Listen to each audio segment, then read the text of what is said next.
Now, maybe. RC, nothing's live yet, but we should be live now, so look for it. Okay.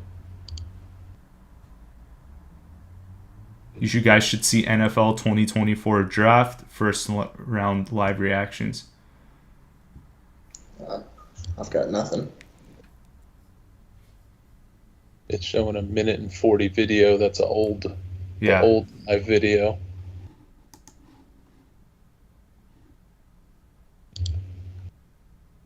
God damn.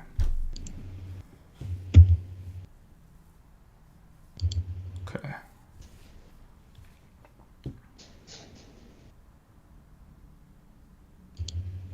It's definitely live. Under live, which is weird.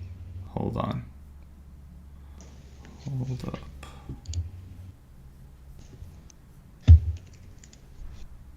Oh, I remember how I found it the other day. There's a viewer. So someone's watching. We should.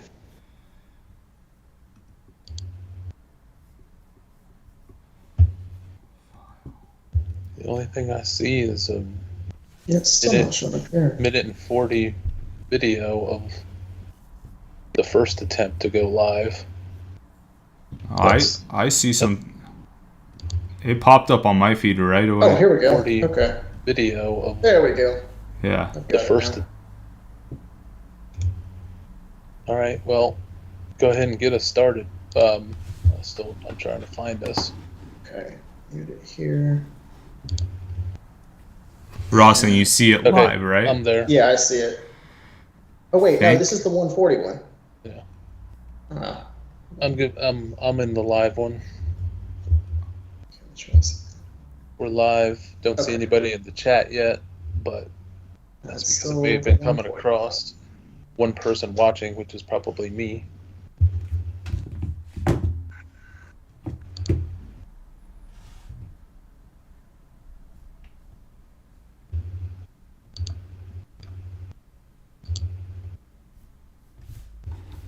Yeah, I'm still just getting the 140 one. It's under the live now. There's a duplicate. Hopefully they'll. Oh, There we go. yeah. Under We got- live, it's still the No, minute it's still 41. it's still the old one. But I'm on a live. I don't know how I got to it. I kept refreshing. Here we go. Okay. Yeah. We got Now 4 I've got people it. watching, but Now I don't we've got it. yeah, I don't see where anybody else is going to be able to see how to get on. It's like Blast the so link, RC, If to you, your if subscribers. you just Google YouTube Live and then search for fantasy football metrics, that does it. Or you could copy the link and post it. Okay, now I think we're good. It's showing up under the live section now. Yep. Let me also send a message in the chat. Can you all hear us?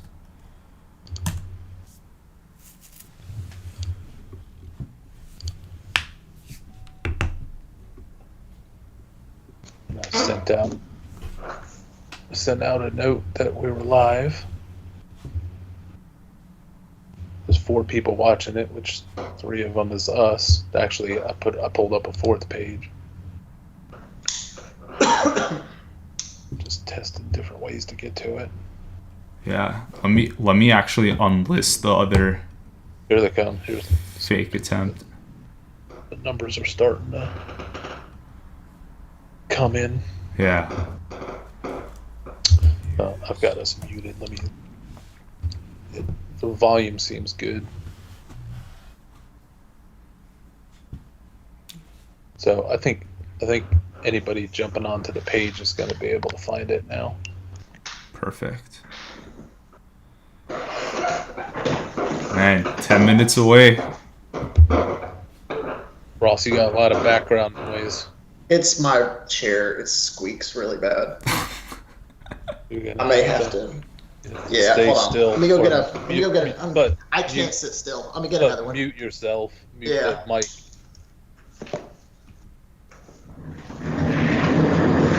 Or don't mute the mic. Yeah, that is loud. Can you mute it? Not without muting you. You guys are on the same audio. Okay. Actually. Alright, I've got the uncomfortable chair. AJ Brown increased to a $96 million extension. Whoa. Seriously? Yep. Oh, dang. I was leaning that he was going to get traded. I didn't think he was going to get traded, that's not going to happen. I figured he was going to get cut in a year or two.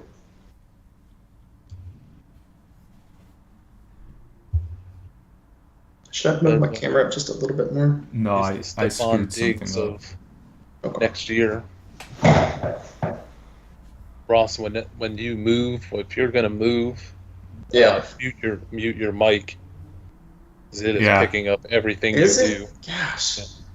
Everybody said that last year with just the AC, which is off. So. Strong mic. Apparently. Yeah, it is definitely a strong mic. I will try to sit as still as possible.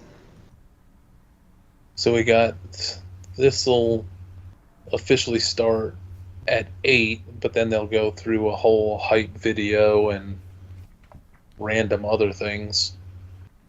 Then we probably won't get started. They won't get started till 8:15. And then Caleb being the first pick, I wonder if they'll rush it in or if they're just gonna do the cheesy sit on it the entire time. Oh, they'll sit on it. So we won't. This draft may not get interesting until past 8:30. Yeah. I wish they'd make that pick quick. Ross, have you come around to the realization that Penix is going to go in the first round? Or are you going to hold? Absolutely not. You're going to hold on. You're going to go down the tubes. Not a chance. I will be. Not a I'll chance. Be stunned. Not a chance. There's a chance. It only takes one team, but I'll be quite surprised. Penix wouldn't super surprise me. Not Penix. Bo Nix. Bo Nix. Yeah. Bo Nix wouldn't surprise me too much. After Michael was chiming in on the chat, sound is all good. So same for me when I tested. So excellent. I think we're good to go on that. Excellent. I still think there's a small chance McCarthy doesn't even go. Whoa, that would be huge. Small chance. I'm gonna say, this Marvin Harrison is not a Larry Fitzgerald clone. Give me a break. Yeah, I just see that on 225 pounds. I'm seeing the crawl on NFL Network. Bucky Brooks with his 2-word descriptions of each player, each of the wide receivers. The Larry Fitzgerald clone. I don't know how anybody could watch his tape and walk away thinking that. Joe Schmo in chat's got some good bets. I like the first two. I don't like the Braden Fisk bet, but it's worth a shot. 7 plus 700. I've got bets on Nabers being the first wide receiver and going pick 4. I like those. And then Fisk to go in the first round. I don't think that's going to happen, but I also think that what's his face from Texas?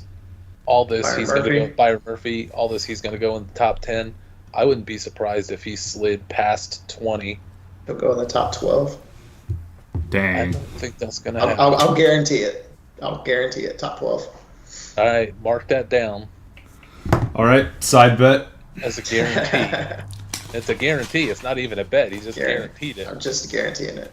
Ross, who's taking him in the top 12 though? I've got him to Minnesota, but then I'm about the only person on the planet that doesn't have them taking a quarterback with that first pick. So if they don't, Denver could. Chicago could. Somebody else could jump up. Like somebody's going to take Byron Murphy. He's too highly regarded.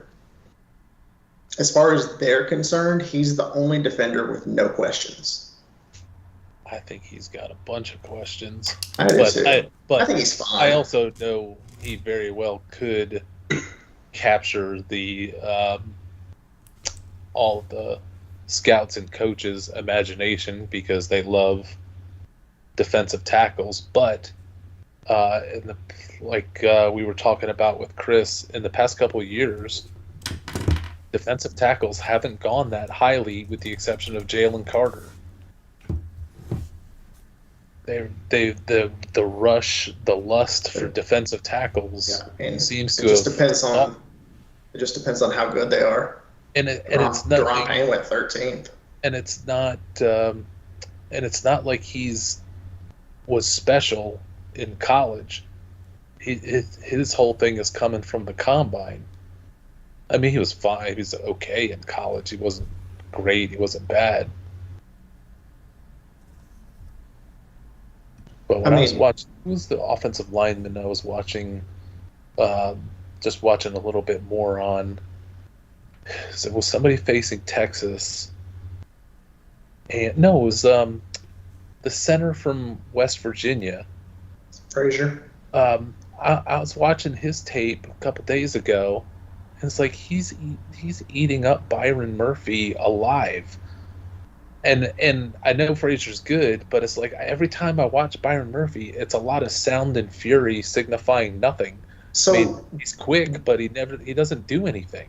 One weird thing about Texas last year was, for God knows what reason, they had Byron Murphy playing nose, and they had Sweat playing 3-tech, which is completely backwards. But even when they reversed that, even when they had, I mean, my whole thing the whole time has been,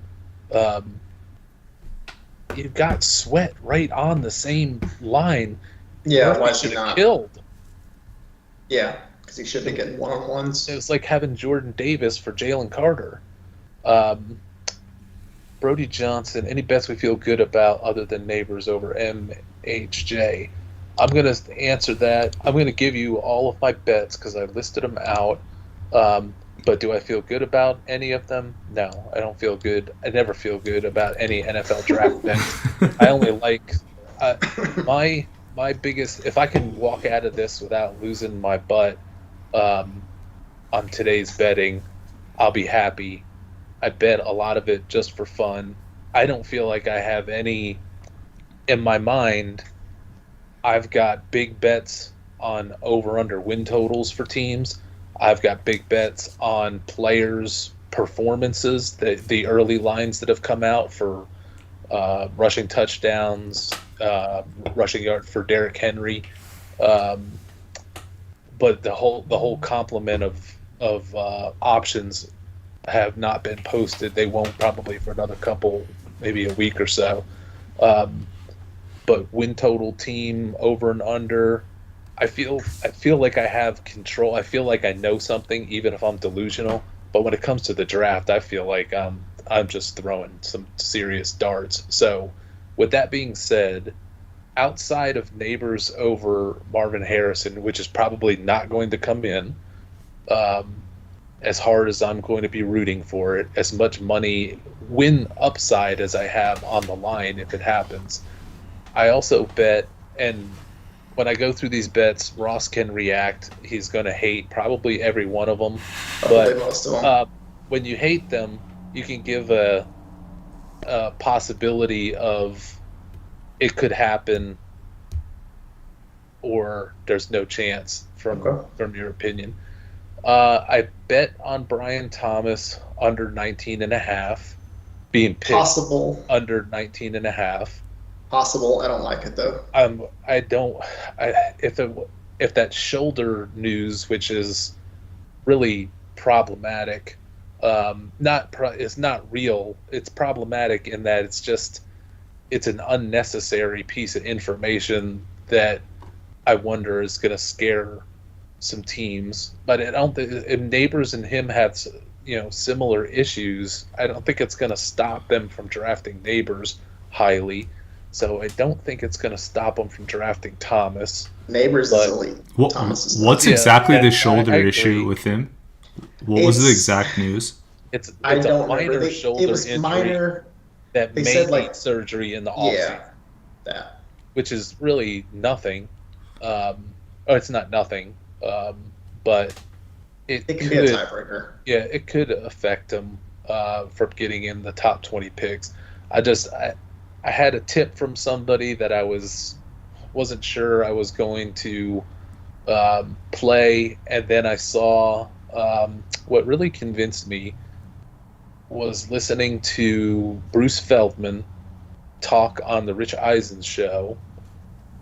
I got a YouTube clip, and I was listening to it while I was eating lunch the other day, and Feldman's reaction. Feldman had that was probably the best 20-30 minutes of somebody talking about the draft from he's not claiming to be a super scout. He's just conveying what he's hearing. Bruce Feldman looks like he works hard to have the right connections of people to talk to. So the way he was conveying what he was hearing and thinking and seeing, I was really impressed with. And he was talking about random players in the draft that Rich Eisen was teeing up for him. And he hit all the right notes on Caleb Williams. He's like, there's a lot of people that are worried about Caleb Williams and his attitude and the way he's going to come off to teammates, and then the fact that you're throwing him into a Chicago system with a new offensive coordinator and a defensive head coach. Yeah, Bruce Feldman was all but came out and was saying this is going to be a problem, even if Caleb Williams is talented. Much less you got all these, I don't know if you call them attitude or what personality issues. So, and then he said that he was surprised by how much, everybody mouths the word. I think he even said something along the lines of everybody mouths the words about Marvin Harrison, but they all secretly think Nabers is way better. He said he was surprised by that, that there's starting to be some wonderings and worry about Marvin Harrison. And then there was other topics he was hitting, and I think he was hitting all the right beats. It wasn't like it was a bunch of nonsense, and then he got to the Brian Thomas thing, and I just plucked that out of a bunch of wandering draft talk.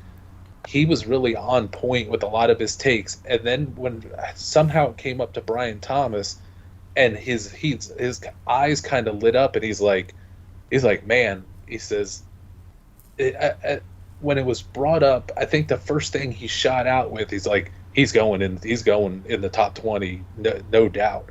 Wow. Like he knew that all this pent up love for Brian Thomas. So when I heard him speak of that, combined with somebody giving me a tip that I don't know if I'm going to trust, or didn't know if I wanted to trust, I'm like, all right, I'm going to take those two and pieces and hook it together and play the 19.5 at plus 160. So I bet that may be my biggest bet, because I got a free bonus bet from DraftKings. I don't know that I would have put any serious money on it, but I had to burn this bonus bet before it ran out. So, but I'm intrigued. I'm definitely not guaranteeing it, but I'm intrigued to see if my source was right and to see if Feldman's reactions and information ends up being right. So I don't know that I would give that out. I wouldn't tell people, oh, you got to bet the Brian Thomas under, but I'm heavily into the Brian Thomas. So that's when we get past pick 10, that's what I'll be rooting for. Along with, let's see what Ross's reaction is to this. I have Penix drafted by the Patriots. Any pick, just that he's there, that he's drafted by the Patriots at plus 850. I mean, probably going to know 3 picks in. Well, no, I think they could trade back. I'm thinking they could trade back. I mean, it's possible. And take I don't think him. it's likely. Or everybody passes on him in the first round and they take him early in the second round. So it's just him to New England is at plus 850. I looked at all of the possible Penix landing spots, and Vegas didn't have that high. Everybody's, Vegas is the runaway favorite on it. New England a couple days ago when I did it was, again, plus 850. I almost did Minnesota. I almost did Atlanta plus 2,000 and Minnesota like plus 700. But I'm like, I'm just going to roll the dice on the New England thing. Because I think New England's trading out of that pick, and they're going to fall back, and they're going to be looking to get Penix, but their heart's not going to be fully broken if they don't. So that was my Penix logic. The one player that I feel the most confident about coming through is Latu, and I have multiple bets on Latu. One of them is that he's going to be a top 10 pick at plus 125, and first defensive player taken at plus 225. So I put little small fun bets on that. Then I have 2 team bets, what position they're going to pick, that Ross is really going to probably be disgusted by, but I was playing it more for the odds and a hunch. The Detroit Lions to pick a wide receiver first, plus 320. That's not terrible. I think that I think that they worked the offseason with those cornerbacks, and that they're going to like cornerbacks that are after that first wave, that first 1, 2, 3 wave. So, and it was Josh Reynolds. It was the wide receivers that cost them a trip to the Super Bowl, specifically in that game. Not the corners weren't great, but they were doing fine. They were blowing out the 49ers. It was the wide receivers not being able to catch the ball late that killed them. So I just threw a little bit on that. I wouldn't be surprised if they took Keon Coleman right at the end of the first round. That's the type of guy. I could see it. Yeah, that I would figure them to get. He's a very Detroit kind of receiver. Brian Thomas could be there for them too. He's a bigger body guy. Yeah, I don't think he's way too soft. Yeah. Way too soft for them. I don't think he's as soft as you're saying, but I don't think in the NFL. When I say that, it's NFL's opinion. I think. But I took at plus 950 the Giants to take an offensive lineman with their first pick. That they would not take the quarterback, that they would not be able to trade around, and that when they were sitting there was going to be their choice of an offensive lineman potentially. Yeah, possible. And that's what they need, and I still think they delusionally believe in Daniel Jones. So for plus 950, I took a little shot on it. Atlanta, first player drafted quarterback to cover our Drake May odds, but I wanted to expand it in case it was them trading back and getting Penix or whatever that they would take.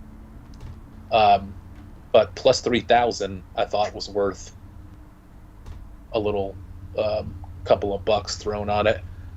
First running back taken, plus 3,500. Braylon Allen. That I would be blown away. Over Benson? Who's he got to get? I would be blown away. Who does he have to get over to be the number one running back? He's got to get over Benson. He's got to get over Brooks. He's got to get over. And that's it. He doesn't have to get over Jalen Wright. He's got to get over Wright. He's got to get over Lloyd. He's got to get over Ray Davis. And he's going to, because he's a better version of all of those guys as a power runner, which the NFL craves. He has to get past Benson and Brooks. it's If he easy had- to get past Brooks because Brooks is coming off the Injury. ACL. So then it's down between him and Benson, and I'm just taking a shot that some team is going to see him as their Derrick Henry opportunity when running backs are not as coveted, it seems, in this draft. I just thought that Braylon Allen, who I mean, he could have gotten heat if he'd gone to the combine and run. yeah, I'm But just he wondering hit because he's slow. I'm wondering. I don't think he's slow. I was watching some more Well, of he his tape. plays. Oh, I like his tape. It's fantastic. Yeah, I agree. And for his size, and he's got the profile, and the two guys he has to get past. Again, this is in my delusional plus 3,500 mind. The two players he has to get past have the injury history working against them if teams get a little scared. So I could see some team desiring the big banger back, and I think Allen is clearly better than I watched. I was watching Allen just to get another taste of watching. Who's your boy that stinks from Notre Dame? Estime.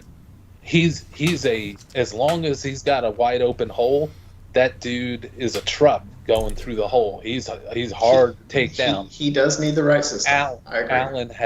Allen has that, and he has the ability to cut and make. I like Estime doesn't. Estime's straight. You got to keep him straight ahead.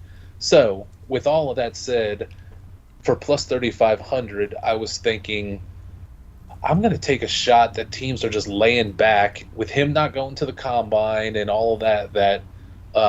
With none of these guys as the clear-cut favorite, I took a shot because of the odds. I did a Nabers and Benson parlay. I had a free bet that DraftKings sent me for any parlay for $20. So I did Nabers as the first wide receiver taken, Benson as the first running back taken, because I do think it'll be Benson. I just did the Braylon Allen at the odds. So I've got a parlay on Nabers and Benson that certainly can't possibly work out. So Marvin Harrison will take down as a RC. What's the odds on it? The plus 1244 combined. Oof. So again, it was more trying to leverage the Nabers. When Arizona picks fourth and submits the card for Marvin Harrison Jr., I'm gonna have to strike about half of the bets that I've made. Whether it's straight up on Nabers or Nabers in a parlay or Nabers as part of the first four exacta. So I also have Caleb, Jaden, McCarthy, Nabers 1, 2, 3, 4 at plus 15,000, and then Caleb, Jaden, May, Nabers at plus 3,500 when I bet it about a week ago. And then also Ross has a bet in on that one too, and I think it was at 2,500 when we did that. So those are the ones that I am betting on, that I have money on the line. And to just talk about the numbers, I have $114 worth of bets right now. Half of it or more is free bonuses from DraftKings.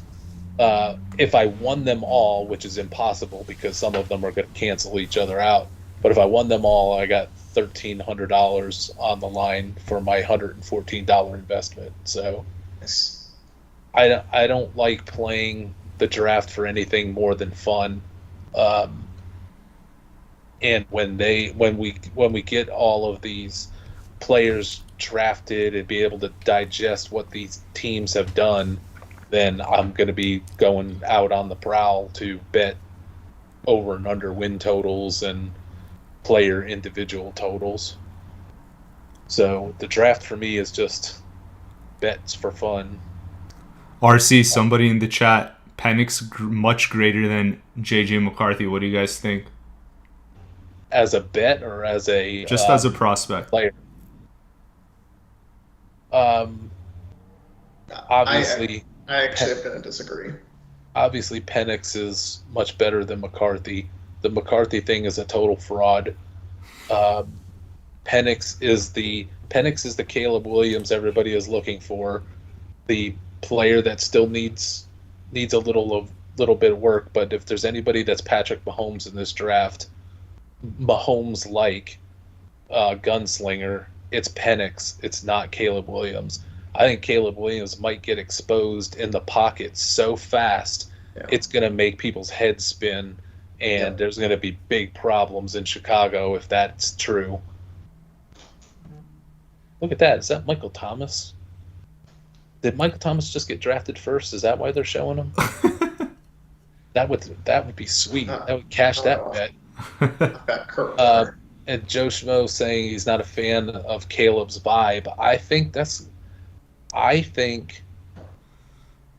Caleb's vibe is going to be a problem. And you know what, Ross, especially you would like this, but for everybody, I think it was Bruce Feldman that was saying he was worried about Caleb Williams in the locker room, and that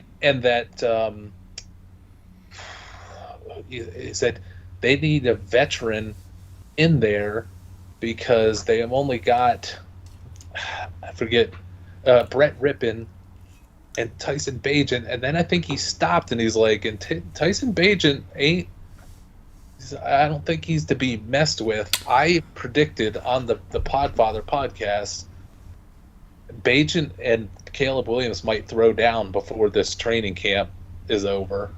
Guys, the pick is in, by the way. It's not announced, but the pick is in on the channel or whatever. Yeah. Not that it's going to surprise anybody. Yeah. I mean, the thing with Caleb, this is the first, like, real Gen Z quarterback. So at a position that's a nice way of saying it. That position has never embraced that or allows that. It spits it out. And I do think that kind of view may change over time as people get more used to it. But this first one may be kind of bumpy. Now, if they win, that's going to wipe away a lot of issues. If you start losing, that stuff's going to come to the front real quick. And I think with him, even if he had the potential to go on to be good, which there's a place in the world where he can. He's not totally devoid of talent. This is not egregious Bryce Young. That's just clearly not built for the NFL. But even he's going to be able to hang in like a backup quarterback can hang into the NFL. But that Caleb Williams being thrown into that situation, that could so fast. And they give him the wide receivers that don't make any sense with Keenan Allen. All right, Goodell's at the podium. That's it. Caleb Williams, first overall pick in 2024. I'm shocked. I pray to the football gods that Chicago trades for Marvin Harrison, who would also be one of the worst wide receivers you could put with Caleb Williams. I know that's a thing. I know that's a possibility. So I am hoping that it happens. I did that in my mock just for you, RC. Yeah. If Arizona passes on him at 4, 5 suddenly gets real interesting. Well, I just think Chicago's dumb enough to trade up to get it. And they're going to take 2. They're going to have criticism. What you don't, to me, as an NFL team, what you don't want is guys that have their dads really super involved in the situation, because it's just going to be more problems when they're spouting off. So I think Caleb Williams' dad will be mad when Caleb starts failing. They're gonna blame it on everything in Chicago, the offensive coordinator, the head coach. And if they put just look at the way Caleb Williams is acting. He's such a child. I swear, this is got Manziel vibes. He's not as bad as Manziel. No, come on. No one's This as bad has as him. Manziel vibes of just the immaturity, the arrogance. It reminds me a lot of Kyler.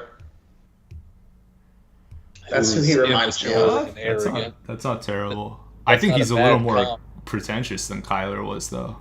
Kyler was pretty pretentious. He was. Don't you remember the whole flirting with, oh, am I going to play baseball? Am I going to play football? Oh, yeah. He kind of And video bounced around games. that for a little. But Yeah. and his interviews, he was They had impersonal. Yeah. They had to put it in his most recent contract that he had to come work out to get bonuses. You're never going to get to the promised land with Kyler Murray, and I think he's a more talented thrower than Caleb Williams is. I don't think you're ever getting to the promised land with Caleb Williams. His accuracy is definitely better than Caleb. If you'd have paid me $10 million to do anything in college, I would have been the worst person that graduated in whatever field I was going to go into. For sure. And I'm not saying there's other guys that it's not like, okay, every one of those guys that has that happen. Pieces of the puzzle. Yeah. Then he's got his fingernail paint going on. Again, it's all, there's just so many little red flags kind of screaming out at you with this guy. So, guys, I mean, Caleb was pretty much a lock, but number 2, this is where things could start going sideways, right? It could. I still think it's going to be Jaden, but Yeah, this is gonna be Jaden Daniels. I mean, And I think it was Bruce Feldman in that conversation I was referring to that he was saying that he was also surprised, or not surprised, but that I think he said people might be surprised by how many NFL teams have Jaden Daniels way above. Come on, Alexa, shut up. it's a not insignificant number for sure. Yeah. I think it's been a sucker's bet, and a lot of people know it and are just going with it because, I mean, I can speak from personal experience. If you speak out against Marvin Harrison, you're the worst. So nobody in football media is going to speak out against Marvin Harrison as as not the top guy or not one of the top 2. And you can't say that Caleb's not the best quarterback. That theme has been established, and it makes no sense to talk against it, even if you don't believe it. If you're an NFL team, if I was a GM of an NFL team and they interviewed me, I would talk about how great Bryce Young was. I would talk about how great Caleb Williams was, talk about how great Marvin Harrison was. And if I had no intention whatsoever of taking those guys, if I thought that I had them figured out and that they were way overvalued, if I was being interviewed, all I would say is how great they are. And I would tell all of my people to go out and talk about how great they are. Keep that up. Let somebody else go take them. yeah. If you guys had to guess, though, if it's not Jaden, would it be McCarthy or May here? Hey, It has to be May. but I just don't see it. Jaden is so far and away better than. If and when J.J. McCarthy goes in the top 10, it will be one of the great NFL draft frauds ever perpetrated by the mastermind The pick is in, Jim guys. Harbaugh. And I don't believe that Jim Harbaugh was doing that to get over and help himself in the draft. I think he really believes that about J.J. I think that's the kind of quarterback that he desires. Yeah, of course it is. I mean, that's why. And that goes for a lot of NFL coaches. That's exactly what they want. And the fact that nobody really cared about him and then he's going to wind up going in the top 10 because his college coach puffed him up, to me is one of the greatest Nobody is listening. hoodwinking. Nobody is listening to Jim Harbaugh and changing their mind because of that. He If they wasn't agree, even- if they agree, it's because they think exactly like Jim Harbaugh. I don't think they were thinking like Jim Harbaugh before Oh, really? he brought Arthur them. Smith doesn't think like that? No, I'm saying specifically on J.J. McCarthy. I don't think anybody held the opinion that, oh, J.J. McCarthy, that's our kind of guy. That's a first-round talent. We got to go get after him.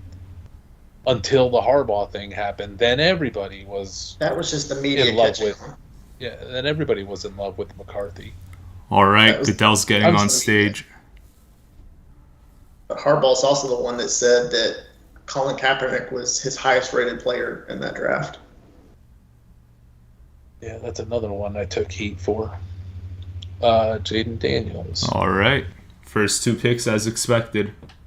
Now, This we is could where get- things get fun, where we could have trades. I think we're still chalk here, but it could get get crazy. I need chalk for those big exactas.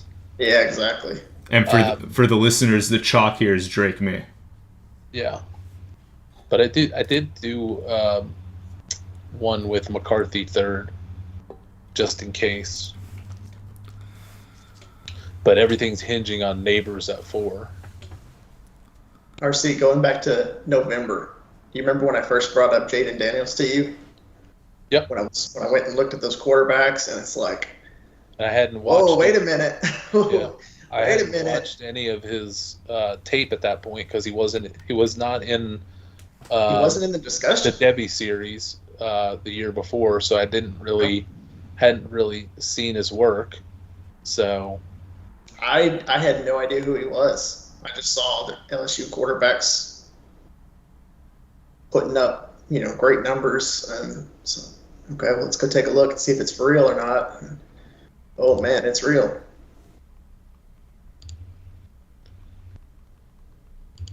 At the time, people would you were saying he's a second-round pick. It's let me crazy. throw this question out there to you. Knowing what we know now, Mhm. so with an NFL season under his belt, if he was magically in this draft, is Will Levis the number 1 quarterback in this class? So you No. do have last season, or you don't have last season? You see what he did for the Titans. So it's not speculation anymore. We actually got to see him work in the pros. I don't think the mainstream would get off Caleb for Levis. Oh, Yeah. no. I know that. I'm talking about specifically for you, Ross. For me, You had to pick, if you were picking number 2, let's say, if everybody was going to go Caleb Williams, and you had the choice between Levis and Daniels, and that was going to be the quarterback that your franchise was quote-unquote stuck with for the next 5 years, who would you take?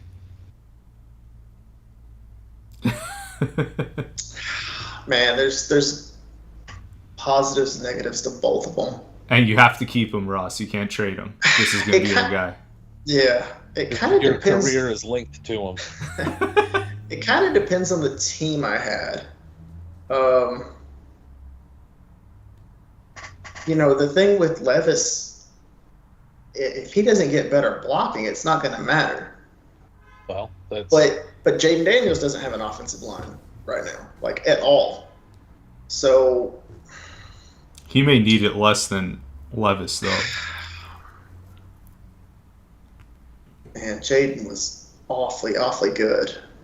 James keeps him in that game. I would probably go Jaden. If quarterbacks weren't allowed to run, then Then it's Levis for sure. But I think with the mobility, I'd go Jaden slightly. I'm waiting for a trade announcement. I keep refreshing Rappaport's and Schefter's Twitter. Or X, whatever you want to call it. Picks it. They made the pick.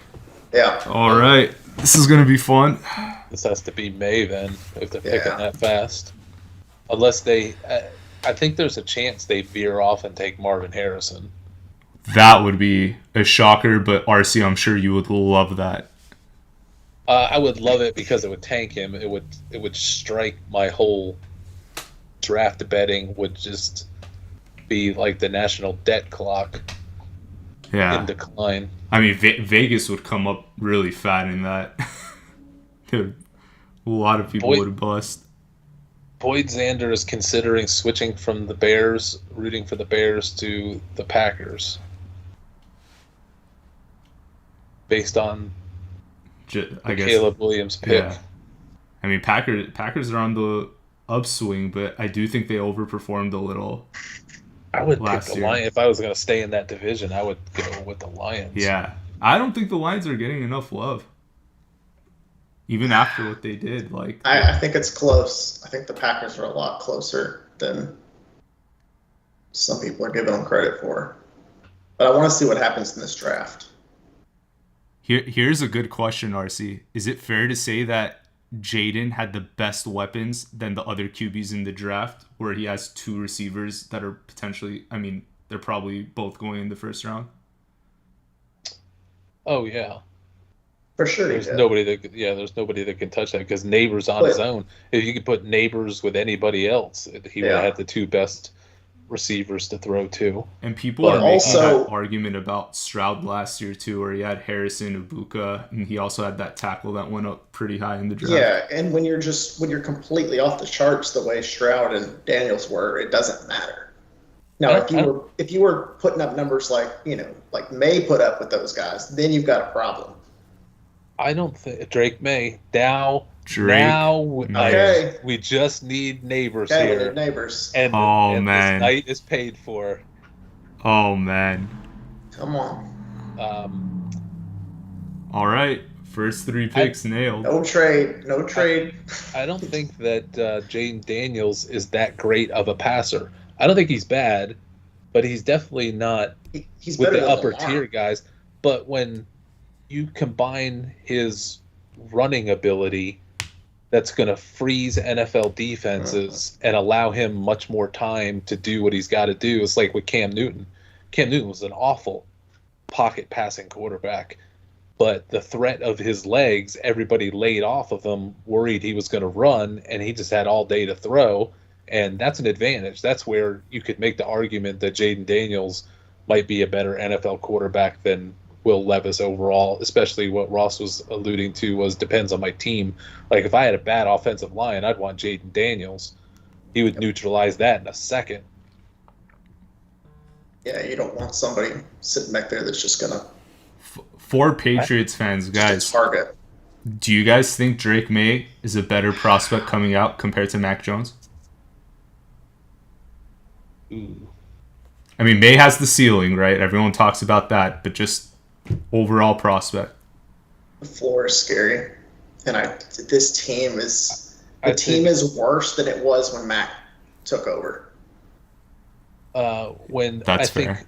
Think May's mobility gives him the edge over Mac Jones. He's not that mobile, but Mac Jones is totally immobile. He had that. I'm just comparing those two guys. Right.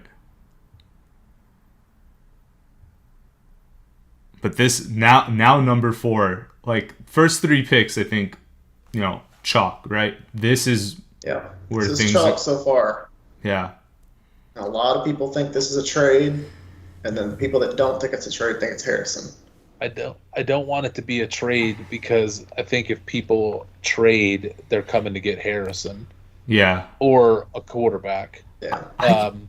I think this just helps J.J. McCarthy's. I just don't see McCarthy going 4th. Well, the fact that May got taken here means that if there are teams out there like the Giants, let's say, they're in a panic now because May did not fall.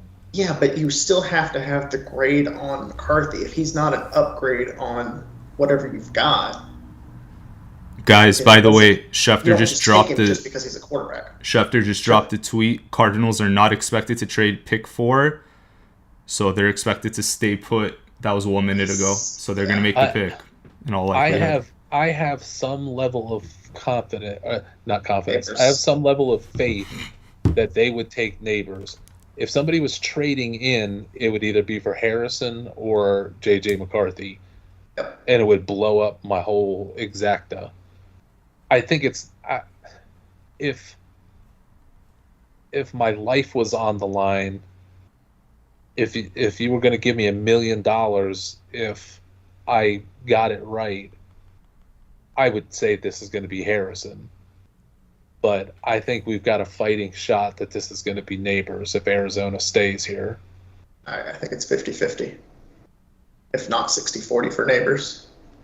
I have a little faith in this GM and head coach Monty that they're not going to follow convention just for the Monty sake of following was convention. really impressive last year. Really impressive. Trading down, trading back up, grabbing the tackle when everybody thinks you're going to take the edge rusher. Man, that grabbing was a Michael great Wilson in the trade. third.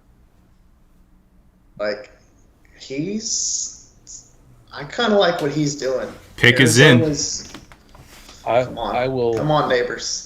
I will mute you guys and go to the sound of ESPN and NFL Network if this ends up being Nabers. Oh man, RC's gonna have a Please. field I day. want Make me to look hear the crying. Make me look good, please. And then I don't think the Chargers would take Harrison. So a slide could be on. That's why I think this pick's going to end up being Harrison, because the NFL may have damn mandated it that it be Harrison. Guys, if it's not a receiver, who will it be? Like, what position do you think they'll take? Alt. Alt. If it's not a receiver, it'll be alt. Yeah, it'd be O-line. 1,000% it's alt. But I don't see them. I really think this is going to be Nabers. I mean, they have like The no one in that tiebreaker- receiving room. He's just as good in most people's eyes that are evaluating this. He's just as good as Harrison, but he gets the added bonus of he's so much faster. Yep. And in tie breaks, you go with the guy that's fast. Okay, Michael Rubin just dropped it's Harrison. Ah, Sorry, guys. dang. Unless he's trolling, No, I see it. it's Harrison. Man, All right, yeah, popped up on my screen too. that's unfortunate. I'm an idiot. No, I was not counting that. So what was the payout on this, guys? Caleb, Jaden, Drake, Marvin, pure chalk. A lot. minus 150. Oh man, you're getting like So you're nailing. I was going four to take picks, it. man. I was going to take that as a hedge if it was like plus 300 or something. But when I saw it was like minus 150, minus 200, I'm like, I'm just going to let it ride. Want to read a note to myself that I send myself every April. It says, remember, you idiot. This is a message for me from the past, a message in a bottle sent to myself every April that pops up on my The NFL's going to do just this. as expected. remember, you idiot. The NFL draft early on, teams do exactly what the media thinks they're supposed to do. So that rule is never broken Trey Lance. as much as I try to break it. Everybody said that was supposed to be Mac Jones. I keep saying that something crazy is gonna happen, but first four, pure chalk. Maybe 5. We're gonna And see something here. This is also Chalk would why be. Chalk would be Nabers here, right? I think it's gonna be alt. I think it's gonna be alt too, but is It it? might be. I don't think Nabers. Harbaugh takes a wide. I mean, they desperately need one. This would be the most perfect landing spot Nabers could have gotten. Come on, show me some Marvin I'm Harrison hoping for Jr. all. highlights against Western Kentucky and Youngstown State. Yep, there it is. Every time they go to the well with, his great catching ability is going to be that Western Kentucky or Youngstown State, the first 2 games of theirs last year. They don't show him Max Melton eating him alive. They don't show that Benjamin kid from Notre Dame eating him alive. Yeah, no, Cam Benjamin. He didn't do well against Cam Hart, but Benjamin really, I thought, handled him really well. But so did Max Melton. The only Big Ten name corners I saw him getting over on was those 2 frauds at Penn State. That's how I knew they were frauds. When I was watching the Marvin Harrison tape, every game that I would watch that mattered, I'm not watching the damn Youngstown State game. When I watch them, I'm like, I'm just not impressed. I am not impressed. I am not impressed. This is all back shoulder and jumping over the top of smaller corners because he's covered. And then I hit the Penn State game, and then he actually looked good. That's when I knew the Penn State corners must suck if Marvin Harrison's tearing them apart. I mean, all of his highlights, RC, it feels like he just has like crazy separation from no-name corners. Yeah, most everything you'll see with him, unless it's the Youngstown State or Western Kentucky, with one of those games he gets left open, like he does a quick double move and the corner never moves and he's just open by 20 yards. They always show that clip like, oh, the greatness. Like, yeah. Then all of his other highlight catches are him covered and either having to make a back shoulder catch or having to leap up over the top of somebody. But if I wanted somebody who's going to leap up over the top of somebody, I'll take Brian Thomas, who does that better than Marvin Harrison does. I just don't want that style in a wide receiver. There's a place in the world for it, but it's not. He is nowhere near as good as Malik Nabers. He's nowhere near as good as the top route runners in this draft. But RC, now he's going to be playing in a dome. No, I mean, that wide receiver room besides, I guess, Michael Wilson there, right? Like, there's really nobody of note off the top of my head. Like, he's going to get a lot of targets. Dortch, Wilson, Harrison, but... I forgot about Dortch. Harrison will now draw number 1 coverage, which is just going to be another added factor of the troubles he's going to have because he's not beating Sauce Gardner. He's not beating the top corners because he's not that kind of route runner.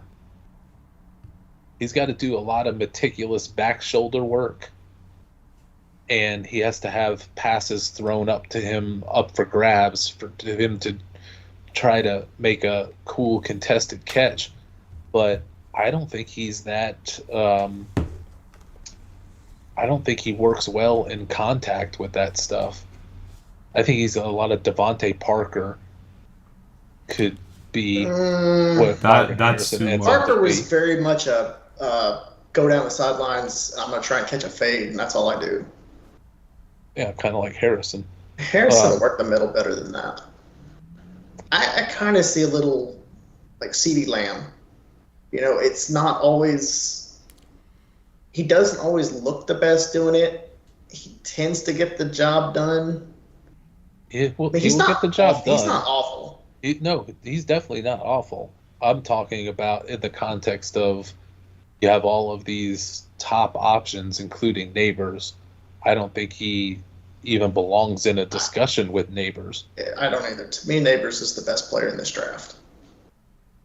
So when you see that fraud happening that the NFL just got suckered in by again, I just think you can start going down the list and picking other wide receivers who do different things. You start comparing apples and oranges, and maybe you like oranges.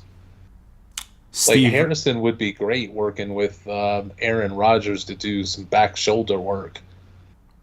But guys, Steve Rowley from the chat. It looks like Schefter and Rappaport reported no trade, so Chargers are making this pick, and you guys are saying you think it's going to be all. Ross, would you see this as a Harbaugh's not going to lock himself in moment. Let me rephrase that. Do you think this pick is going to say a lot about what Harbaugh's real inner intentions are? If he picks Alt, we know he's going to be a slave to the run game and that certain style of play. Not that it's wrong. I'm just saying that he's going to be a slave to that. But if he actually takes Nabers here, that maybe we have to rethink that he's not going to he's not going to be that short-sighted in the NFL. Yeah, I would say it's a little bit more complex even than that. I think the choice between Latham and Alt also matters. If you take Latham, just sign him up for pure handed off pounding football. If you take Alt, it's a little bit more, to me, a sign that we just want to protect Herbert. And while we may still lean on the run game more, and if they take we know the team still runs through Herbert. We're trying to set it up for Herbert to take shots. If you take Nabers, then maybe it's going to be a little bit spicier than we are thinking. Man, Latham here would be... I mean, everyone mocked him here this morning, but it still blows my mind. Well, they're matching him up because they think Harbaugh wants to power run and Latham is the power run guy. And he plays right tackle, whereas Alt played left tackle in college, and he's not going to come in and take over for I can't think of their left tackle's name right now, but Slater. So it's kind of matching him up. Like they're picking the guy that seemingly fits better on paper, but that doesn't mean that it's Joe Alt. Yeah. Okay, All right. I like it. Back on track. Okay. I like it. I really like that. Are the Giants going to pounce on Nabers and kill his career right here? Right now? I'm kind of wondering if the Giants might not take a Dunze over Nabers. Whoa. Yeah. Whoa, that would be huge. If that happens, do you think the Titans consider Nabers at all? Yeah, I think you got to. They absolutely do. I actually really like this pick, guys, for the Chargers. Now you have Slater, you have Alt on the other side. I mean, this class is loaded with wide receiver talent. They didn't have to grab Nabers here. They can grab a lot of other guys second, third rounds. Yep, I love this pick. They can take Roman Wilson next. Okay, so we're thinking Giants. Chalk is Nabers, but let's talk through some other... Wait. I think this is going to be a Dunze. You think... I'm going to go with a Dunze here, and then Nabers to Tennessee. I pray that that's the way that works out. If Nabers goes to the Giants, he's dead. Yep. And everybody's going to enjoy Harrison outperforming Nabers for fantasy football and throwing it in my face that occurred. I would kill to see Nabers with Will Levis.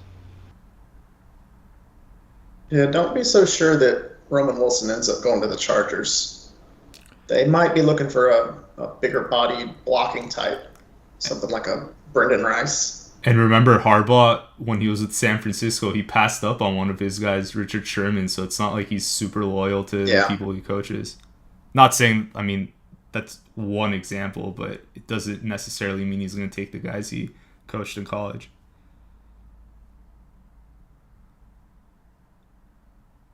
I don't know if this one's going to be you can be the best player in the draft, but if you've got Daniel Dimes throwing you 5-yard dink passes, there's not a lot you can do about that.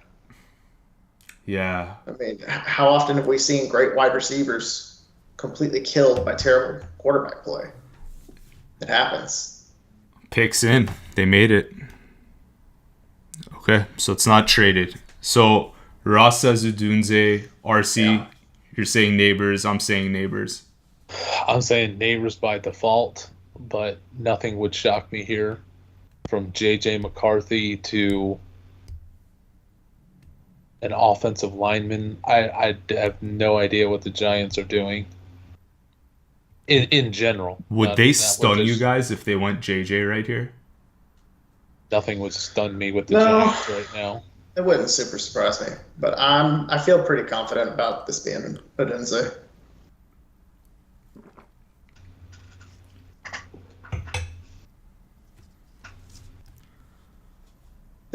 Word was getting out, and I've heard it mentioned a few times that they liked Odunze better than some of the other receivers. Just cleaner prospect, less off-field stuff. You've got Nabers is supposed to have some diva to him. Harrison's got his dad. Odunze is just going to come in and work. Bigger bodied, fast. If I'm and the Giants are sick enough to think that they just need to get wide receivers to help Daniel Jones. The same theory that Carolina thinks what needs to happen for Bryce Young, that it's a wide receiver issue. If Nabers goes here, then they just showed a camera shot of him smiling like he owned the world. If I was him and about to get drafted by the Giants, I would not be smiling. We have someone from the chat saying Nabers. If Nabers goes here, then the top of the dynasty rookie draft is really in peril. Nabers is the pick. Wow. All right. I really hate that for him, but I do also expect the Giants are going to come back with a quarterback, either trading back up into the late first round or somewhere in the second.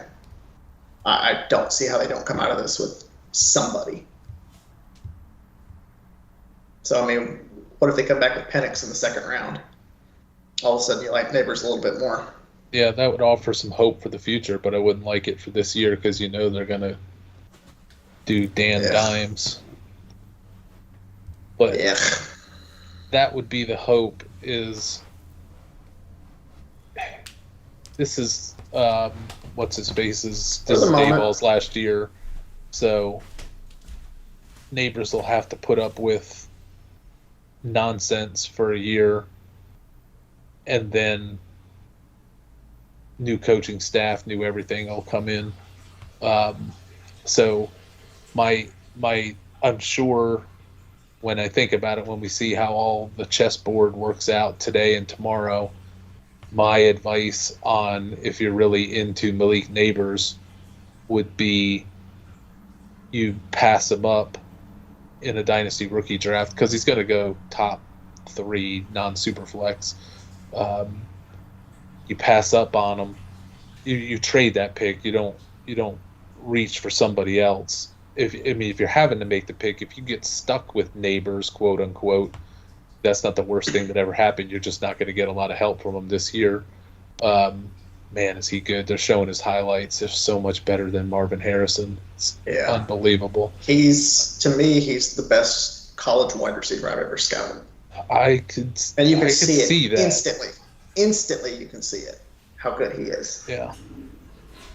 He just moves in a way that and nobody else does. I say that, you say that, and then you hear insiders talk about how the GMs all secretly like Nabers and they think he's I think it was Bruce Feldman again that said he was a Tyreek Hill Deebo Samuel combo, and it's like, and then the Marvin Harrison they're just pulling out he's like his dad, like man. He's not like his dad. He's not like his dad.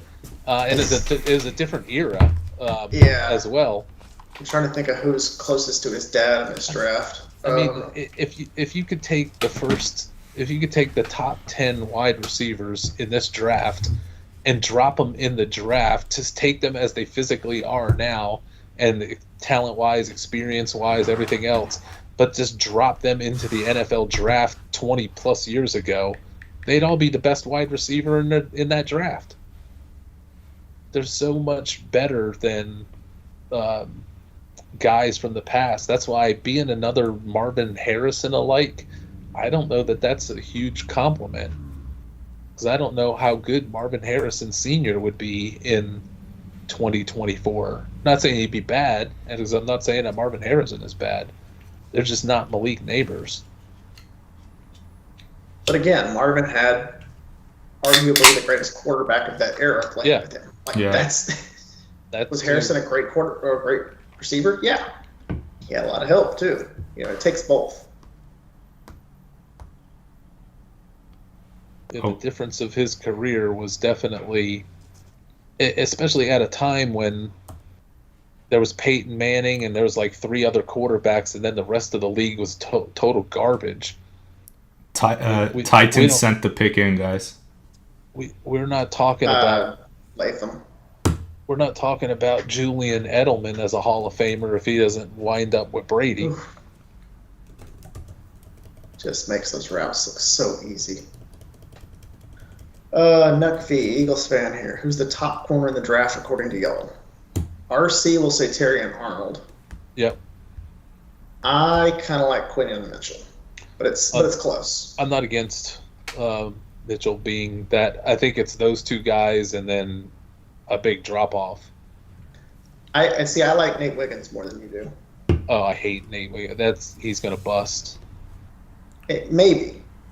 I like the talent. His is. I'm wondering if he's the head case that C.J. Henderson was. Yeah, that does worry me. I think he's worse than C.J. Henderson. Oh, he might be from a head case standpoint. But I do like the talent. What about Cooper DeJean?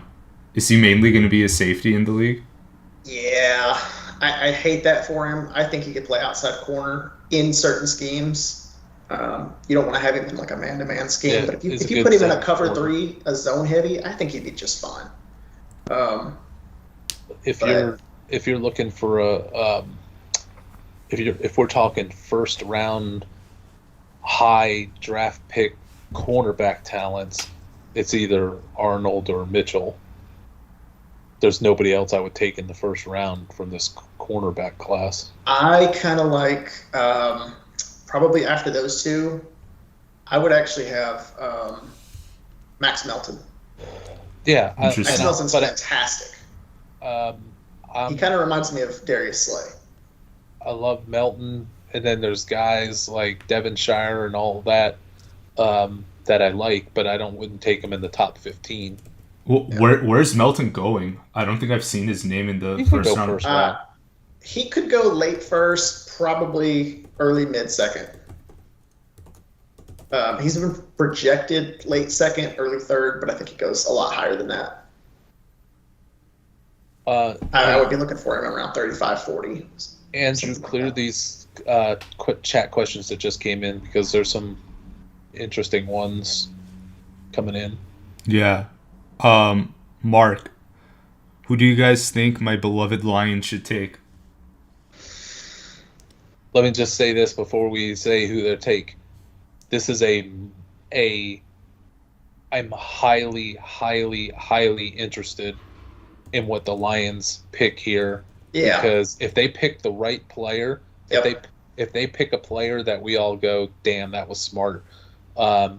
This is a Super Bowl team waiting to happen. Now, there are other contenders. Anything can happen in the playoffs, but the Lions are on the brink of being a Super Bowl team. To me, if they get either a stud corner, which they're probably not going to be able to get late in the draft, but if they took Melton, I would be fine with that.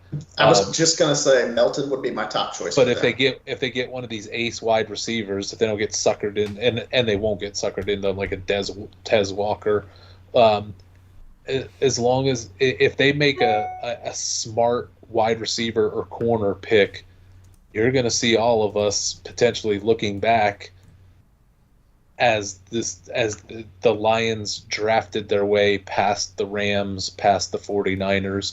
Now, the Rams could do the same.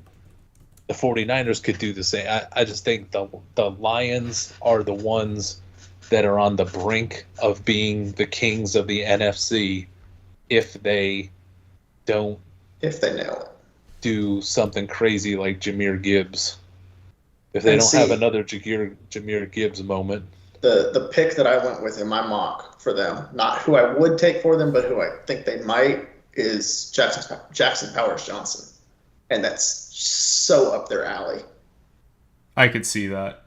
Big physical interior lineman. Frank Ragnow might retire next year, might be off the team.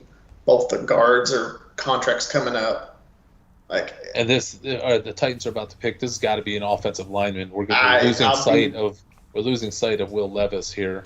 I'll be quite surprised if this is not Latham. J.C. Latham. And I hate it. I hate it.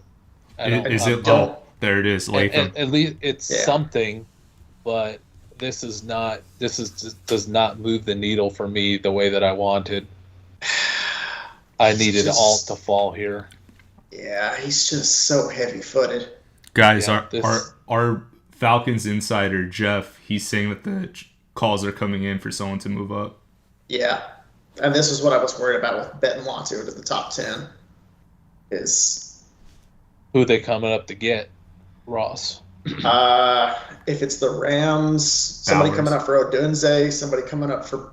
I don't think somebody will come up this high for Bowers. If the Rams take Odunze, I don't think they help themselves in separating from San Francisco or Detroit. Not that I don't like Odunze, I just don't think that's the missing piece for the Rams. Yeah. I would think Odunze, or the only other one I could think of would be the Broncos jumping the Vikings for McCarthy. I could see that. Or, it's funny because the Broncos, Sean Payton, he has a connection with the Falcons GM, Fontenot, from their time in New Orleans, so he could also jump. Yep. Well, I'm 5 for 7 so far. I don't think anybody had these exact 7. All the media guys had the wide receivers right. They got the tackles flipped. I had the tackles right and the wide receivers flipped. Here's a good question from Noah Harrison. Are Bears going to take an edge rusher at 9 or the top corner available? Or, pick is in. I guess they made the pick. We might get Latu then.